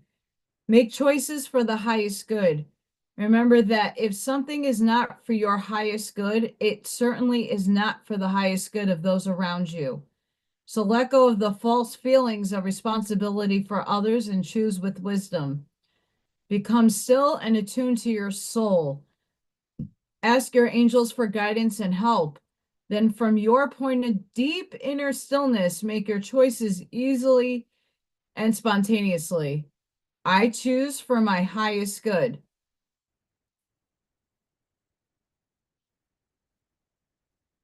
Um,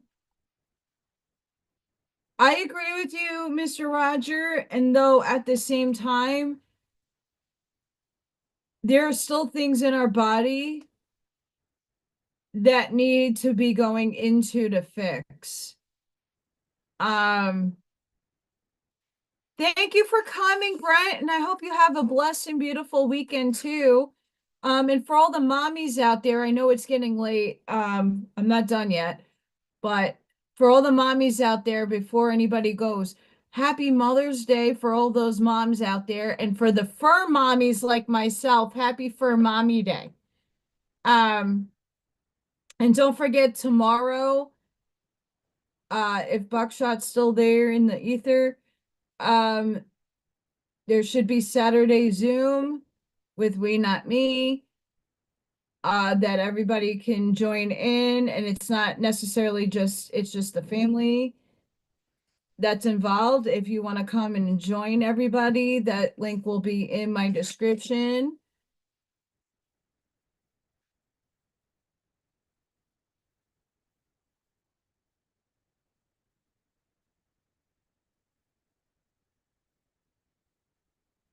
The thing with the medical industry is, yes, there's a ton of things on this earth that can heal you.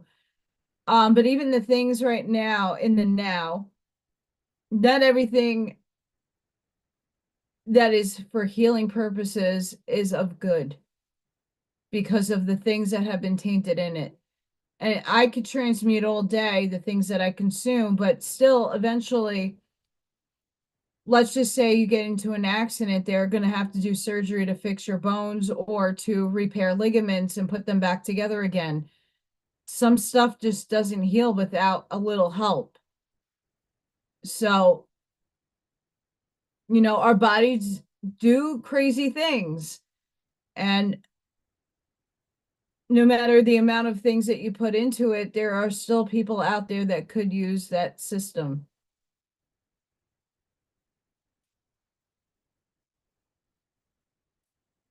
Just like Miss B earlier put in the other Fen Benzies, what she gets off of Amazon. I'm going to see if it's affordable for me. I have a gift card left from Amazon that I'm going to probably use for that.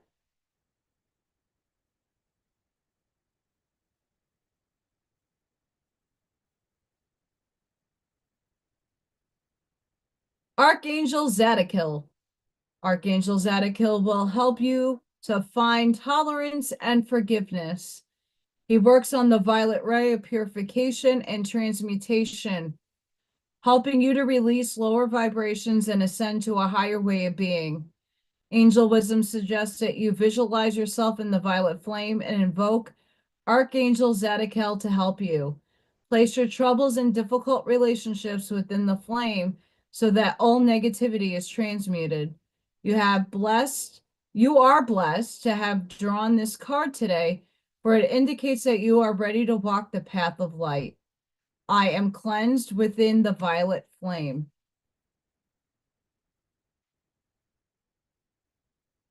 Yes.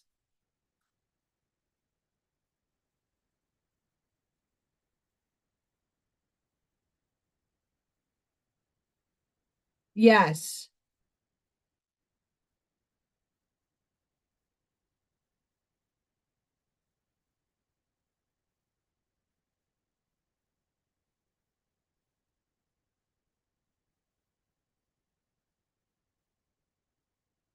Oh, geez, Louise.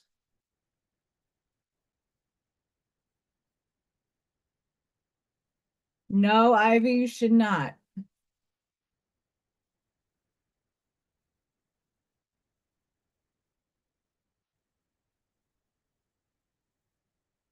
Although that's a tricky situation.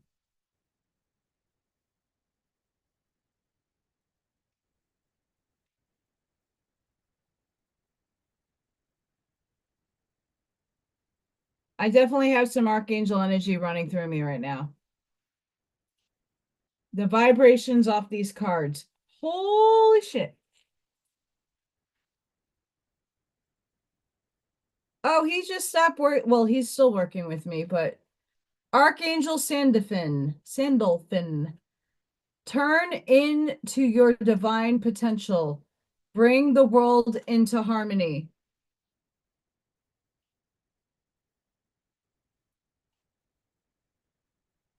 I know Sandalfin was working with me for a few years. Archangel Raphael, see the enlightened eyes open to abundance. Sorry, my camera is making the dizzy shit again. Archangel Pre-Menelik. Be conscientious. Cooperate with others for the highest good. Look, it's the green right. It's the green right. It's the green heart chakra. Heart chakra. And for all of those who are a channel member, hi, all of you beautiful souls out there. I will be doing a more in-depth oracle card reading for you tomorrow.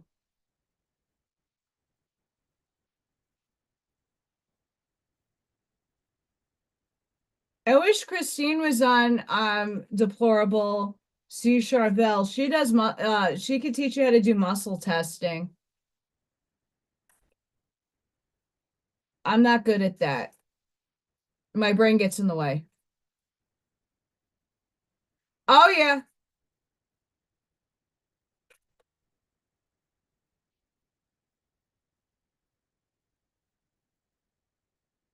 Deplorable Wendy. I have a bone spur in my neck at C6-7 with a herniated disc, and then I have a bulge disc on, I don't know what I forgot, on either end with the bone spur.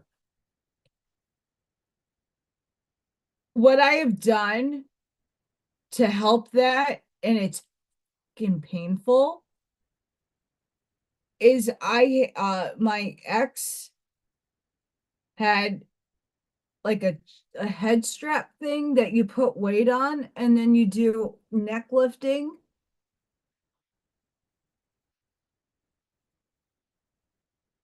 And you strengthen your neck muscles. It hurts. But I also used to sleep in traction. So I got those neck pillows that puff your neck up, the comfortable ones. They're not the sea collars, they're the ones that you can pump air into and that blow your neck up and keeps it in traction.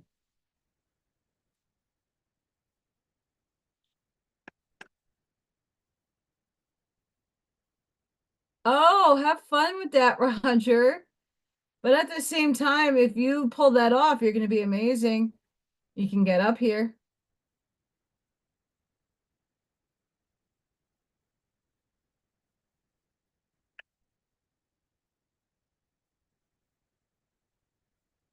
Oh, that magician card.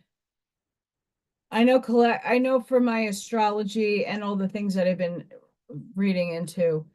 I'm at the void of the new beginning, so I'm not just rebirth just yet. I'm just about starting the phase of trying to get out of the chrysalis. The most painful, frustrating part of the process. I'm there.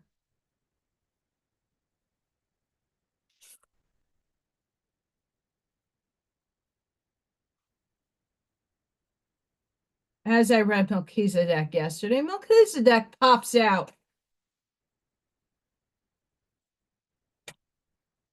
I wanted 4 today, so we got it.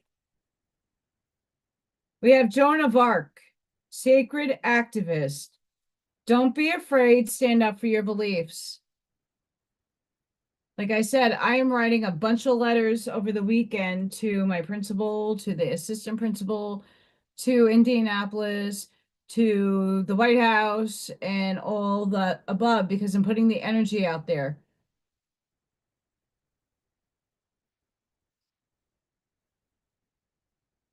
My ex had he custom built his Harley.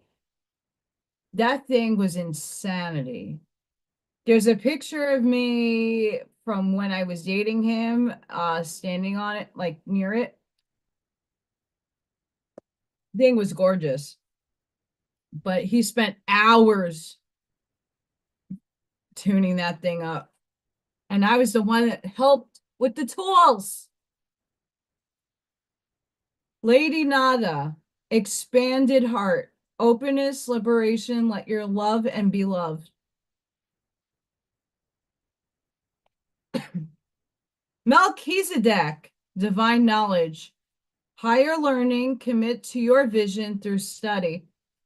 Well, I'm studying right now.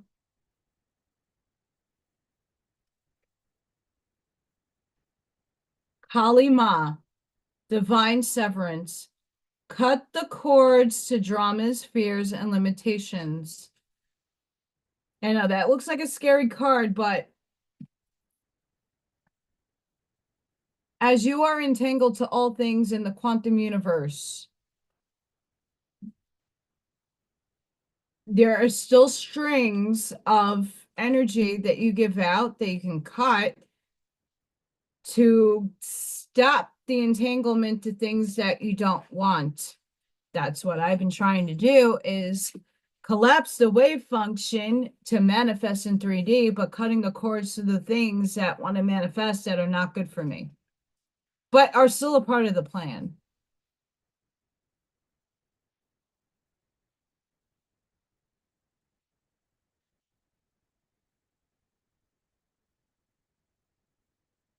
Interesting, deplorable.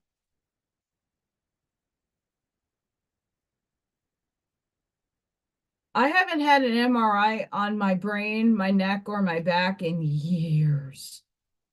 I don't know if I want to, but that's how I knew.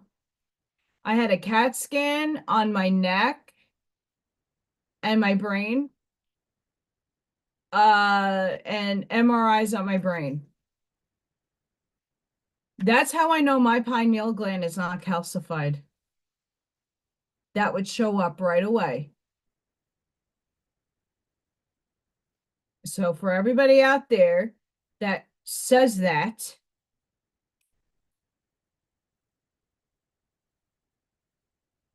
let me just put that out there. The spiritual people out there that say, "Oh my God, 5G and this, your pineal gland is calcified." Don't speak that into the ether unless you know it to be true by an image. If you want tangible evidence of spiritual shit, that's another one that you should have tangible evidence and not just speaking it out into the ether as if it is. Everything has a dualistic quality in 3D. You could feed the positivity or you could feed the negativity. When a spiritual person tells you, "Oh, your pineal gland is calcified," is it really physically? I say, go get your MRI and tell me, or your CAT scan, or whatever imagery that's going to show it in a scan. Because I say, until you know, mine came out clear. Because my hormones have always been off alchemically in my body, and they thought I had a pituitary gland tumor. So they had to go into that area to image my brain to make sure I had no brain tumors that would be affecting my hormones. So just to put it out there.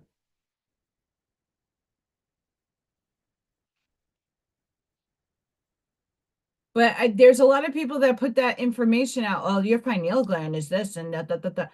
How the would you know what my shit looks like if you don't have a scan? Okay, Archangel Raphael is like now here, literally.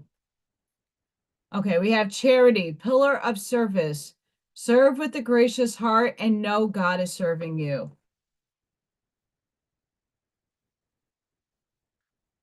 Raphael, once again, clarity of vision. Be willing to see things differently to initiate healing and experience wholeness. That's the third one today. So Archangel Raphael is probably with us. Maybe working through me. Who knows? Uriel, learning experience. Take time to review, study, and hone your knowledge before proceeding further. This is me. I need that license. No matter what state I work in, I'm going to have to get a license that requires going back to school. Doesn't matter where I move. My experience and my degree isn't enough until Linda McMahon decides to have free licensing. Perpetually waiting. Amethyst. Metamorphosis. You are in the vortex of deep transformation. Surrender to the process that's unfolding. Oh, I have. Like I said, I just applied to 2 positions today again. One's for the summer and it's 4 days a week. It's something. It's better than what I've been getting, which is no results. So I'm putting it out there.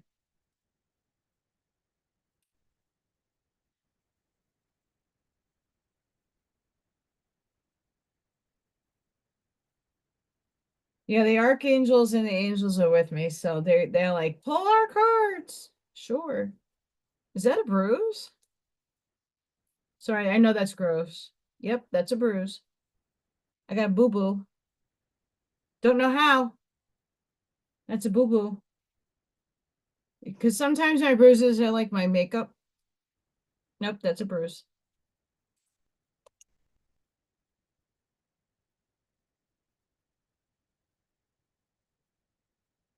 That's right. Head bitch in charge. Woo!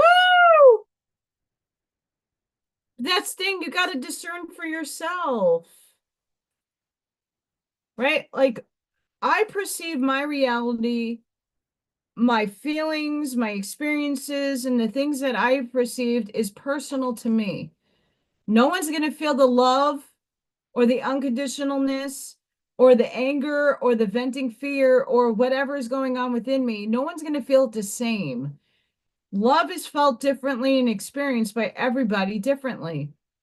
Fear is experienced, whether it's cardinal fear, whether it's, oh my God, the bus, ah, right? Fear is different in every scenario.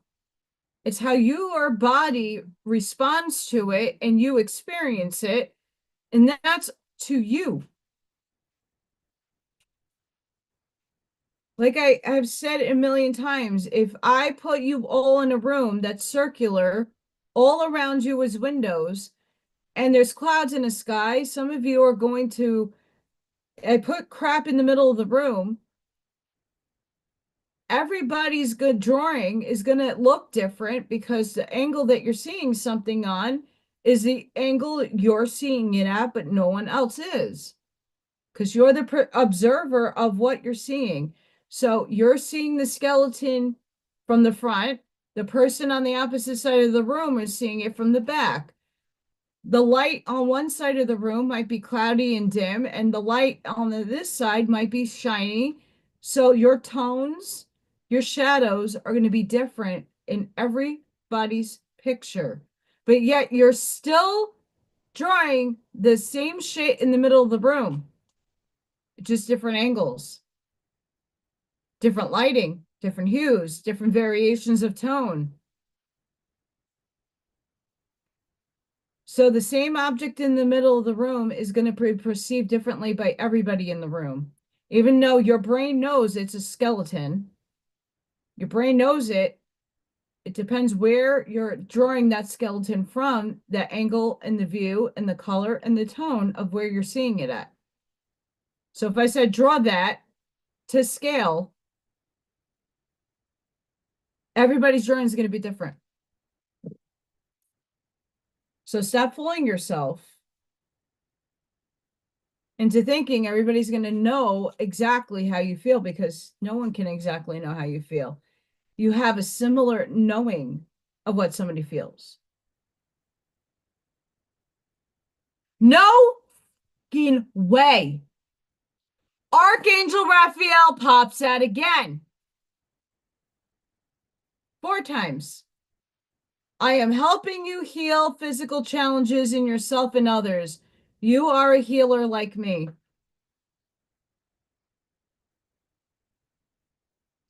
Anybody out there that really likes Archangel Raphael, you better call him Deplorable Wendy. Raphael, work with him. 4 times Raphael pops out in a deck. 4. 4. Not even 3 anymore. 4. We have Isaiah. It's a good time to give birth to new ideas and situations in your life. I am watching over you, guiding you, and protecting you during these changes. We have Athena. It is safe for you to be powerful. You know how, sorry, that looks like a five other words, how to be powerful in a loving way that benefits others as well as yourself.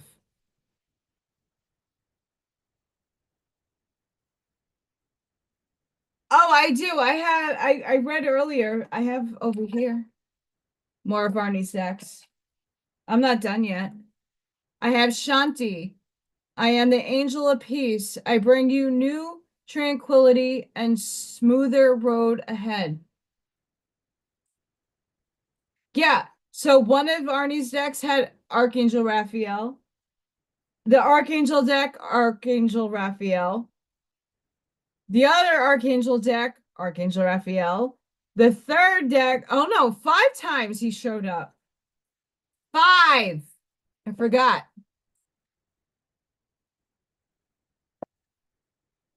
Five.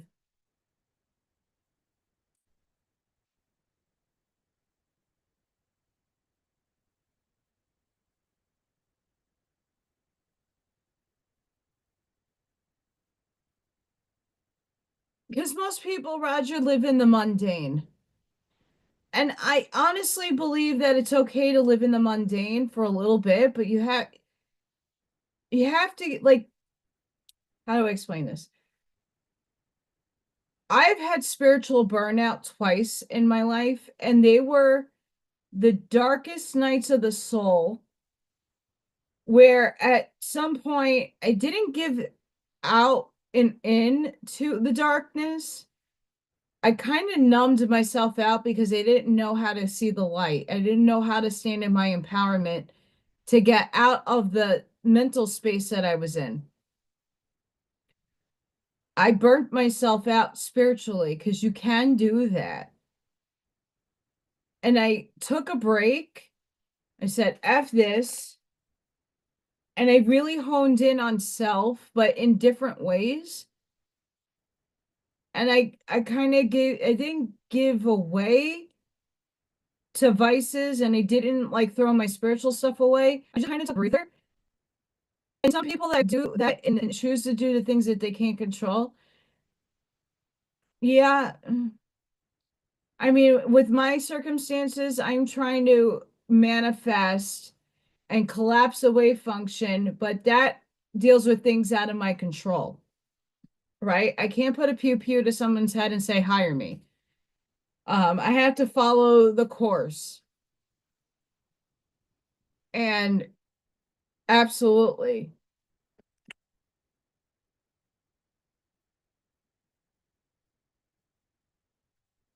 But guess what, Roger? It can be directed at anybody, which is a good thing. Because sometimes we need perspective, we need the contrast. Bob, calm your shit.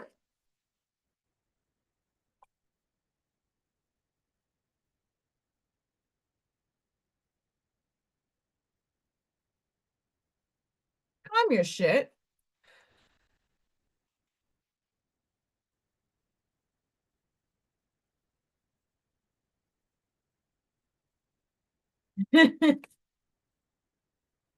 I say a lot of people are still in the blindness of ignorance. A lot of the people that I work with are not, I wouldn't call them that word. I would say that in many facets of their experience, there's a lot of growth that needs to come. And that includes myself, but I hold my, and not because I don't want to, but I do hold a lot of myself back when I'm at work because I have to balance what I'm being brought with, what's coming at me energetically. I have to take steps back because if I over unload on people, they're going to run. if I give them little seedlings, it eventually will kind of grow. So it's like a balancing act.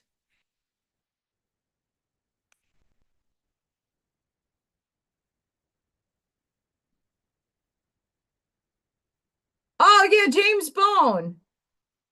That was James. That was James Bone. Tom McDonald.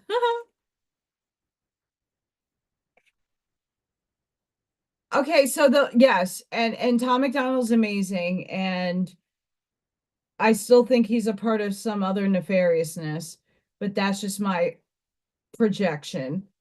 Um, but there is people who just are so not conscious. They're living the 9 to 5. I call it the drone world, where they're not aware. I have a lot of friends that live in that zone, the sheeple zone. Um, and they love them.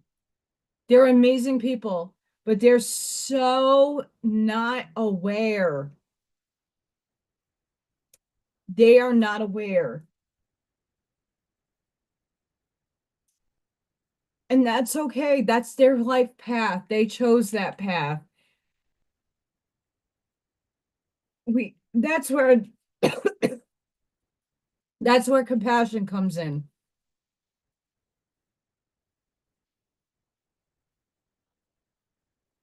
When I finish, I'm almost done. When I finish this, I'm definitely gonna go check that out. Cat's Eye. And this is from Arnie's deck, Nature's Elementals and Oracle Healing. Cat's Eye. A born leader, help humanity ascend. You see what is not seen by most. And that's 98% of you in the chat. We have Fairy's Light. Oh, I have a lot of Fae guides. Be light of heart, spirit, and free as a child. Be playful. You know what I did today? I joined my students on the swings. And then I got to push them. It was great. Envy. Believe in yourself. Stop doubting and let fear go for good. Christo. Regenerate and replenish your energies in all of nature's beauty and love.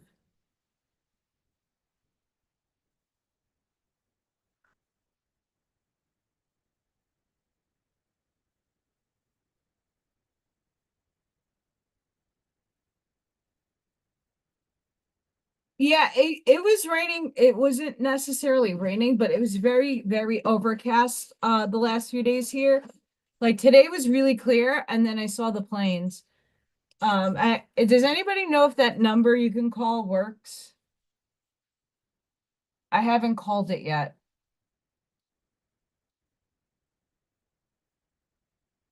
Okay, animals are calling, advice cards are calling, and then I'll do a closing.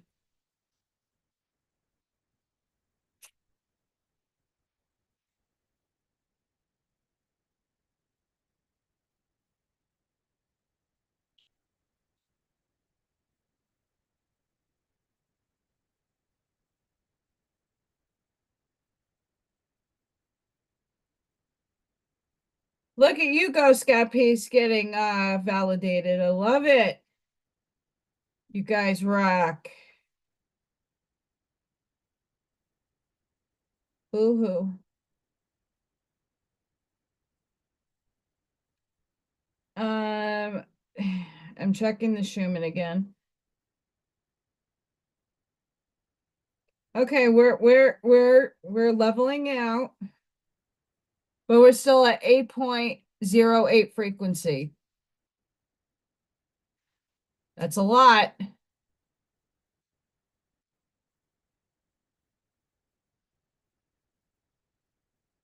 Yeah, I gotta go. I haven't, I'm down here all night, so I don't really have a window to see. I have to go upstairs and then out to go look, but I will go look.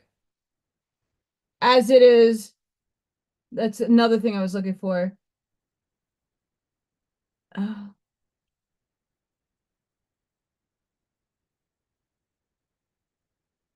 what's the temperature?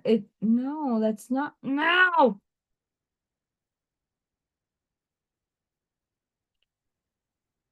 It's 48 degrees. Have a good night, Kelly. Thank you for joining.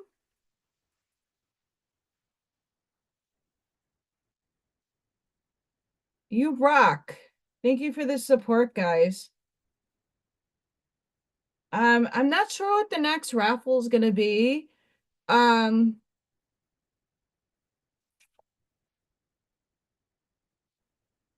because I definitely, if I make a lot more of this badassery, I will I will be making more of these. Now that I see that it actually worked.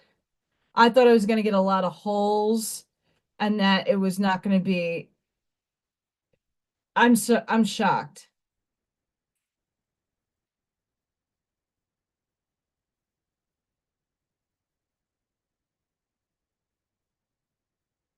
Shocked that that came out. That's so badass. We have turkey spirit. Give with gratitude and grace.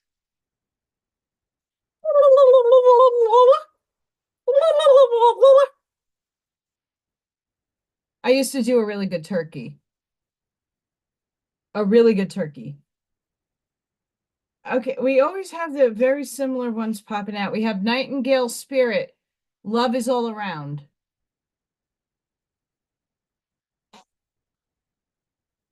We have Elephant Spirit. Learn from the past. And we have Beaver Spirit. Lay a solid foundation. I think a lot of us are starting to lay the bricks down now. Maybe.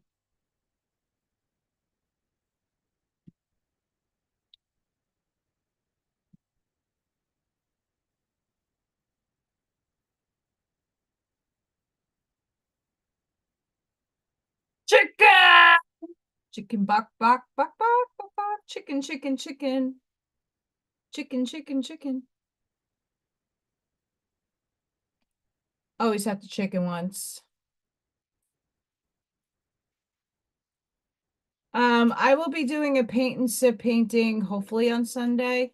I don't know what to paint. I don't know. The last one was an experiment that failed.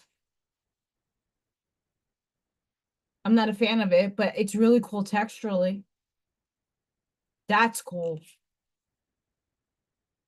And anybody that's doing crafts and sips and getting motivated and inspired, please show me your work if you're up for that. I love, even if I don't respond to you right away, um, my email has also been very wonky. I'm not gonna lie. Um, so please email me. I love to see that stuff. That brightens up my day. And again, I'm not here to judge. I will give, even with my constructive criticism, because people ask me, like, what can I do better about this? I will give you construction in a positivity way. Because art is the eye of the beholder. There's stuff that I had to get let go of my perfectionism, but there's stuff that I have done. I'm like, and someone else is like, whoa, right? You never know. So don't put yourself down because I might think it's amazing.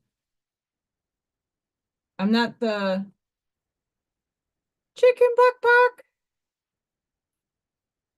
I'm not the end all and be all. Instead of pushing yourself so hard, stop, breathe, and reevaluate. You are doing enough, even if it doesn't feel like it. Don't wear yourself out to the point of exhaustion. It is not worth it. Balance your time more wisely. And I have been taking steps back. No matter how much you are being tested or pushed right now, stand your ground and push back. That's what I'm doing. Believe in your own integrity and self-worth. I show up for myself each and every day. So much that no one can get in your way. Have the confidence to move forward. You can do this and we'll do this. I mean, I don't have a choice. It's either thrive or fall, and I'm not having option two.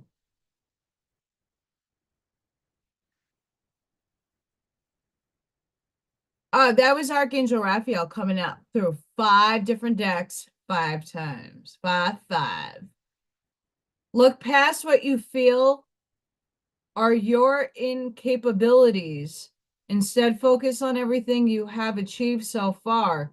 It is okay to acknowledge your weaknesses, but keep in mind that they don't define you.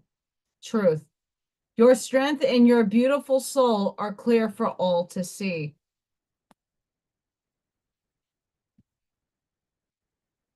Be clear about where you are putting your focus. That's now coming up twice right now. Focus your desired outcome. You have everything within you to create the life of your dreams. Stop doubting yourself for once. This is your time. We've got you. So upstairs, you got me. So get somebody to give me the opportunity, because we're supposed to all be working in unity and harmonizing together for the opportunity so I can walk into that dream life. No one's just going to hand me something. I've tried. It doesn't work. And with this matrix still requires me to have a paper that is probably worth a piece of nothing, like the $150,000 that is up there on right above this. My degree is bupkis. Have a good night, Sparky.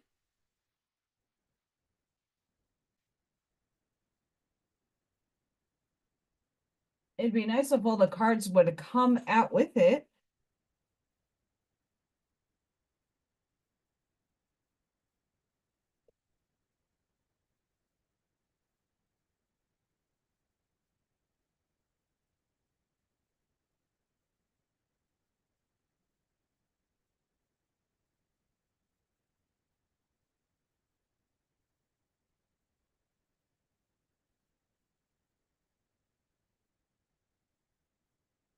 Yeah, don't forget Arnie's Oracle cards links and all the ways you can help me if you're interested in doing that or supporting the channel will be in the links underneath this beautiful live, and soon will be video.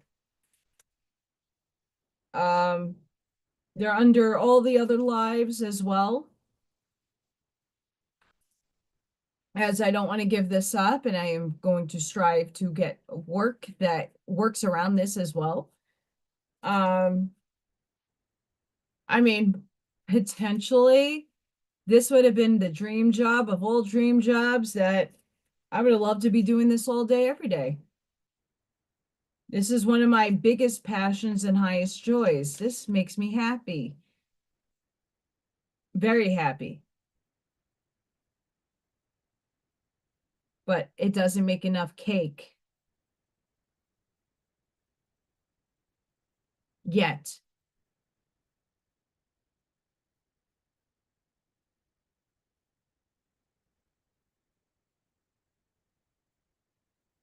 Fair. I don't think I've ever pulled this card from this deck before. This is my closing card of the night. And then we'll have a closing statement.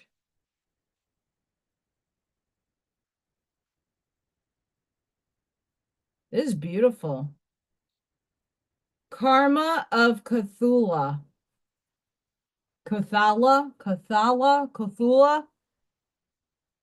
Your sacred soul passion is powerful. Look how beautiful that is.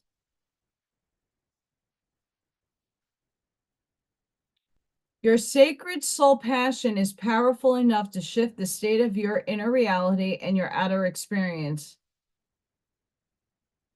So commit to what truly ignites your heart and do not dissuade by anything or anyone.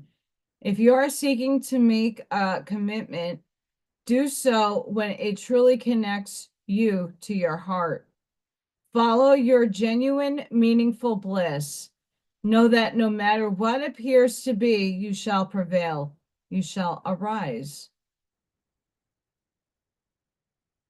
Cthulhu, Allah, Cthulhu, Cthulhu.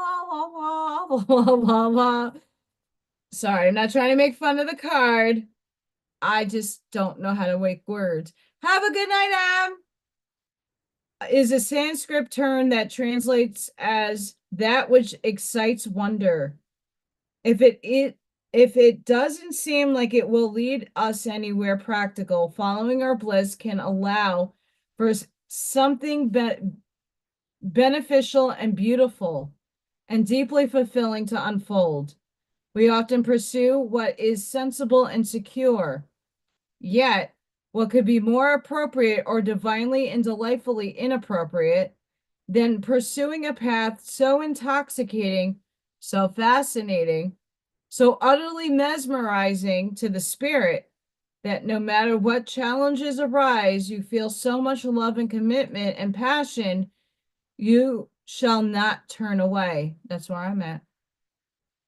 That is the stuff of potential greatness. We might call it being led by our hearts.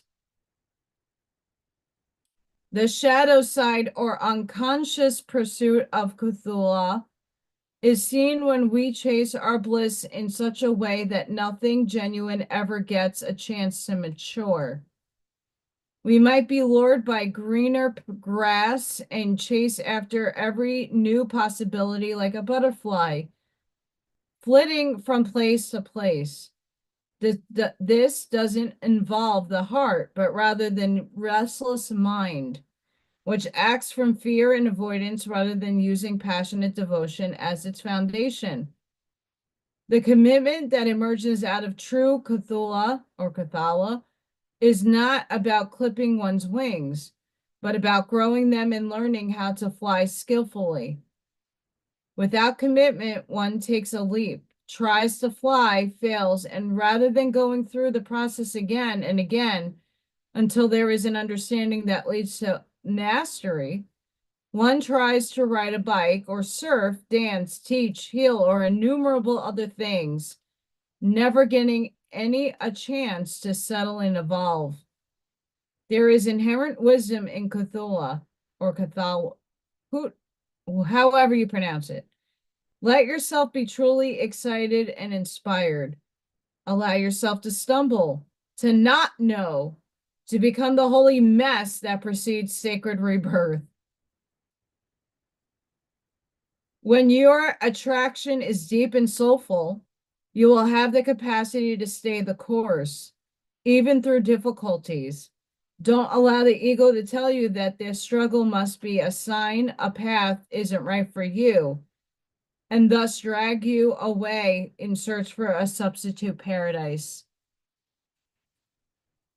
This is a really long message. The Oracle of Karma of Cthulhu can relate to those times when you are just discovering the path, feeling inexplicably fascinated by something and are encouraged to explore just what the true nature of the fascination could be. Then the karma of wonder is guiding us to fulfill the deepest longings of our soul and obtain spiritual freedom in the process. We can cultivate positive karma in the ways we live our life, from the heart, with forgiveness, a sense of worth and gentleness in our hearts. This oracle guides you towards spiritual empowerment, your ability, even today, to create something positive, gracious, and loving. This oracle encourages you to recognize that in its own in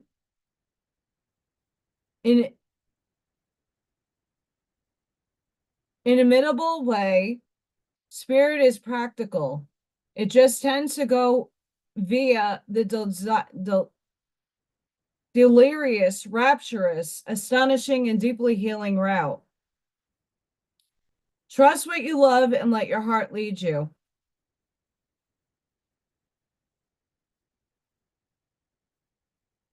You and your life shall become luminous, sanctified. I have a lot of spirit. In the grace of alchemical transformation, an unexpected miraculous arising is at hand. I hope so for all of us.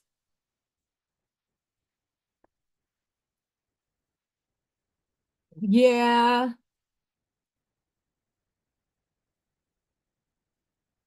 that wasn't the lights. That I saw things and heard something right behind me, behind the chair. And no, it's not Freya.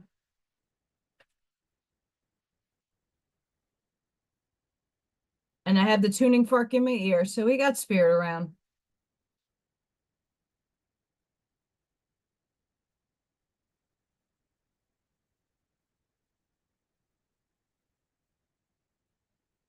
Have a good night, Ivy.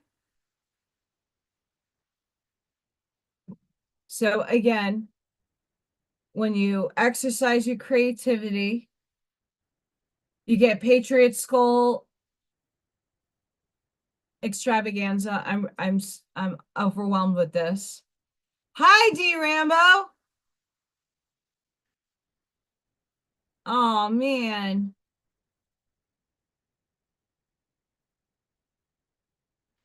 They transcended. There's no loss. I'm trying to rephrase that for myself.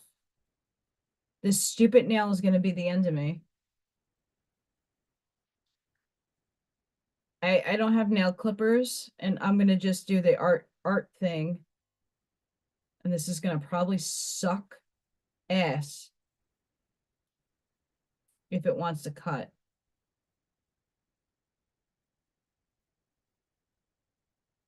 Oh, there's epoxy on here. No, I better scissors upstairs. What's up? So, big takeaways from today. Archangel Raphael is with many of us, including myself. I have spirit activity behind me and is right here with my cards. Go look out for those TikToks. I've seen them on Facebook too, of the lightning orbs hanging out. Scott and a few others are seeing 3 moons. Go check that out outside in a matrix near you.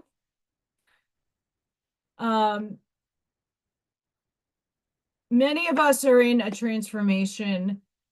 I know I am. I'm at the tower moment of the rebirth of the death card, and I have no knowing if things are going to work out or not. So I'm living in the moment day by day, pushing forward, showing up, obviously being human and venting. Please don't suppress your feelings and emotions, especially in the now moment. You don't want to keep anything in here that's impure, and impure thoughts need to come out. You have to alchemize it. And there's a lot of people going through the struggle right now, more than I would like. So please be conscientious. Please go inside yourself to do the healing. And if you need to vent, please get it out. I don't care if it sounds like complaining. I don't care what you label it as. You're making room for more light to come in. When you get it out of you, you have the opportunity to alchemize that discomfort, the negative feelings inside yourself. You have to flow through your feelings. That's how you gain the wisdom. You have bad experiences, you move through the feeling and you'll release it.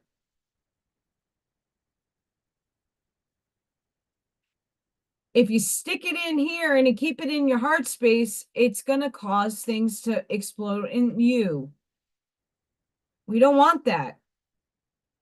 So as much as the last couple of weeks I've been like done, and more done, and I'm venting and it sounds negative and horrible and Allison's going nuts.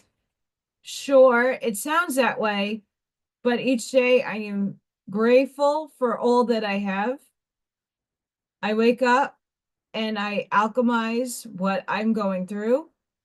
I'm going to work and showing up as if I'm dressing the role. I'm showing up for that role each and every day. I'm still studying. I'm still writing curriculum. I'm still downloading and clicking onto all the links that would better help get a better handle on art projects and stuff of that nature. I have not stopped. I'm not giving up. It's a dream, it's a passion. It's just the obstacles to getting to there is what's holding me back and what's kind of deflating me. And it has a lot to do with the outside world giving me a chance. And I'm trying to collapse the wave function that that opportunity will come. However it does. Or something better even comes in its path and it takes me left field and hello.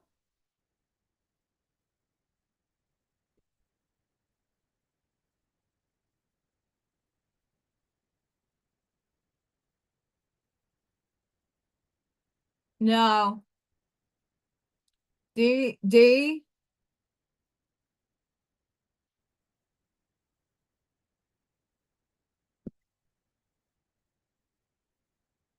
here's the thing. You have to look at each soul's contract. And I hate to say this. I do. And I don't use hate that often. My birth mother transcended that way. My uncle transcended that way. And I have a ton of friends that did the same thing. My own birth mother did the same thing, took herself out. It's a contract. There is no guilt. And in time, I would urge her to go to a medium, and that soul will be back. That's just a little fractal of that soul that needed an out. As many people say, well, it's selfish, and I feel I could have done better. I could have, woulda, shoulda. No. In many, many instances, we feel that way. I felt guilt after my mom's passing because they were abusing her in the nursing home, and I couldn't be there because I had obligations to go to work. I had to be an adult. It was meant to be the way it happened.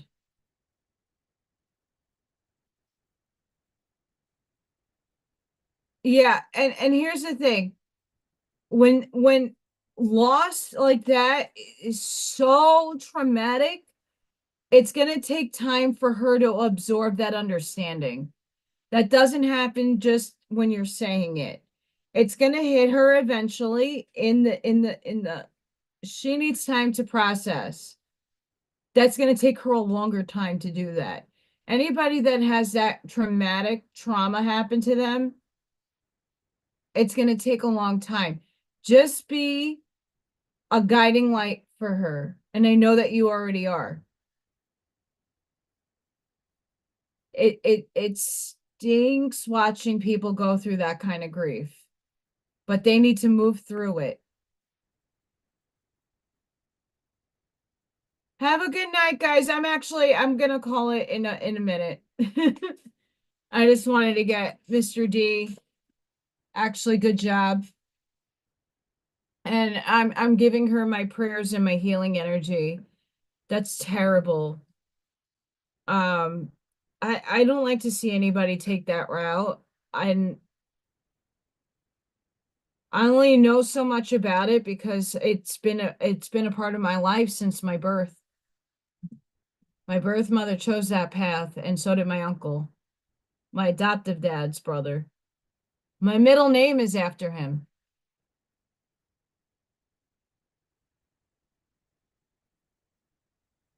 Yay, Sky! I'm gonna drop in. I just don't know when. Um, I have some errands to run. I found American flags, but I need some more because this is totally driving me right now. Um, and I'm looking for end of the year. I have thank you cards, but I want to try to get something more. Time, I'm not I wasn't in the awareness about my birth mother, but a lot of my friends, once I understood what our soul contracts are and detached emotional states of things, I then understood and saw the bigger picture. I understood that it was a contract, that they can't handle the frequency of the earth. There's a lot of things in being in a stuck moment, and no matter what anybody could have done for that person, it's up to them to get themselves out of it. It's up to them, no one else. When we can get rid of when we can get that understanding and get rid of the guilt, it's a healing and learning process. And it's a stinky one to have to go through. It's one of the hardest ones to go through. Because you don't want anybody to transcend that way.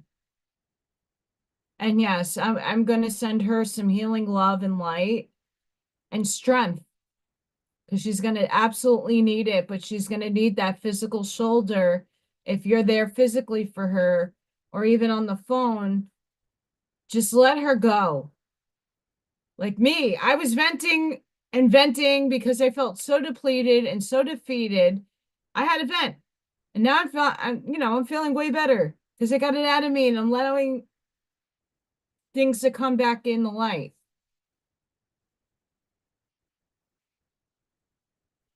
I'm sending all who need healing energy. I'm sending fixed focus light to Miss Wendy. Anybody that needs the healing, I hope that the frequency that are coming out of my hands, the voltage, the love and light, the shadow and the darkness reaches you. We need contrast. If you didn't know from the darkness, you would never know how powerful in the light that you are. Please remember that. I'm sending each and every one of you love, light, protection, energy, grounding energy, healing energy, abundance, prosperity, and protection. Please go in to your heart. Be the physical shoulder. Be the ear to hear. Be the lighthouse. Sprinkle your truths. Light the path forward. Thank you all for showing up. Thank you for your blessings, your abundance, your love, your light, your gratitude. It's all appreciated. Thank you for the healing in the chat. Thank you for this beautiful community that I hope grows in time. We all need this, and I hope more people join in. I will be live on Tuesday for Craft and Sip. I just don't know what time. I will hopefully make Zoom tomorrow for I don't know when, but I will try to pop on. Last Saturday, it was bananas. I will try to get a more in-depth oracle reading for those channel members that are there that are interested. And at the end of this day, just breathe. I can't sing. Chicken! Be playful, be the light the path forward.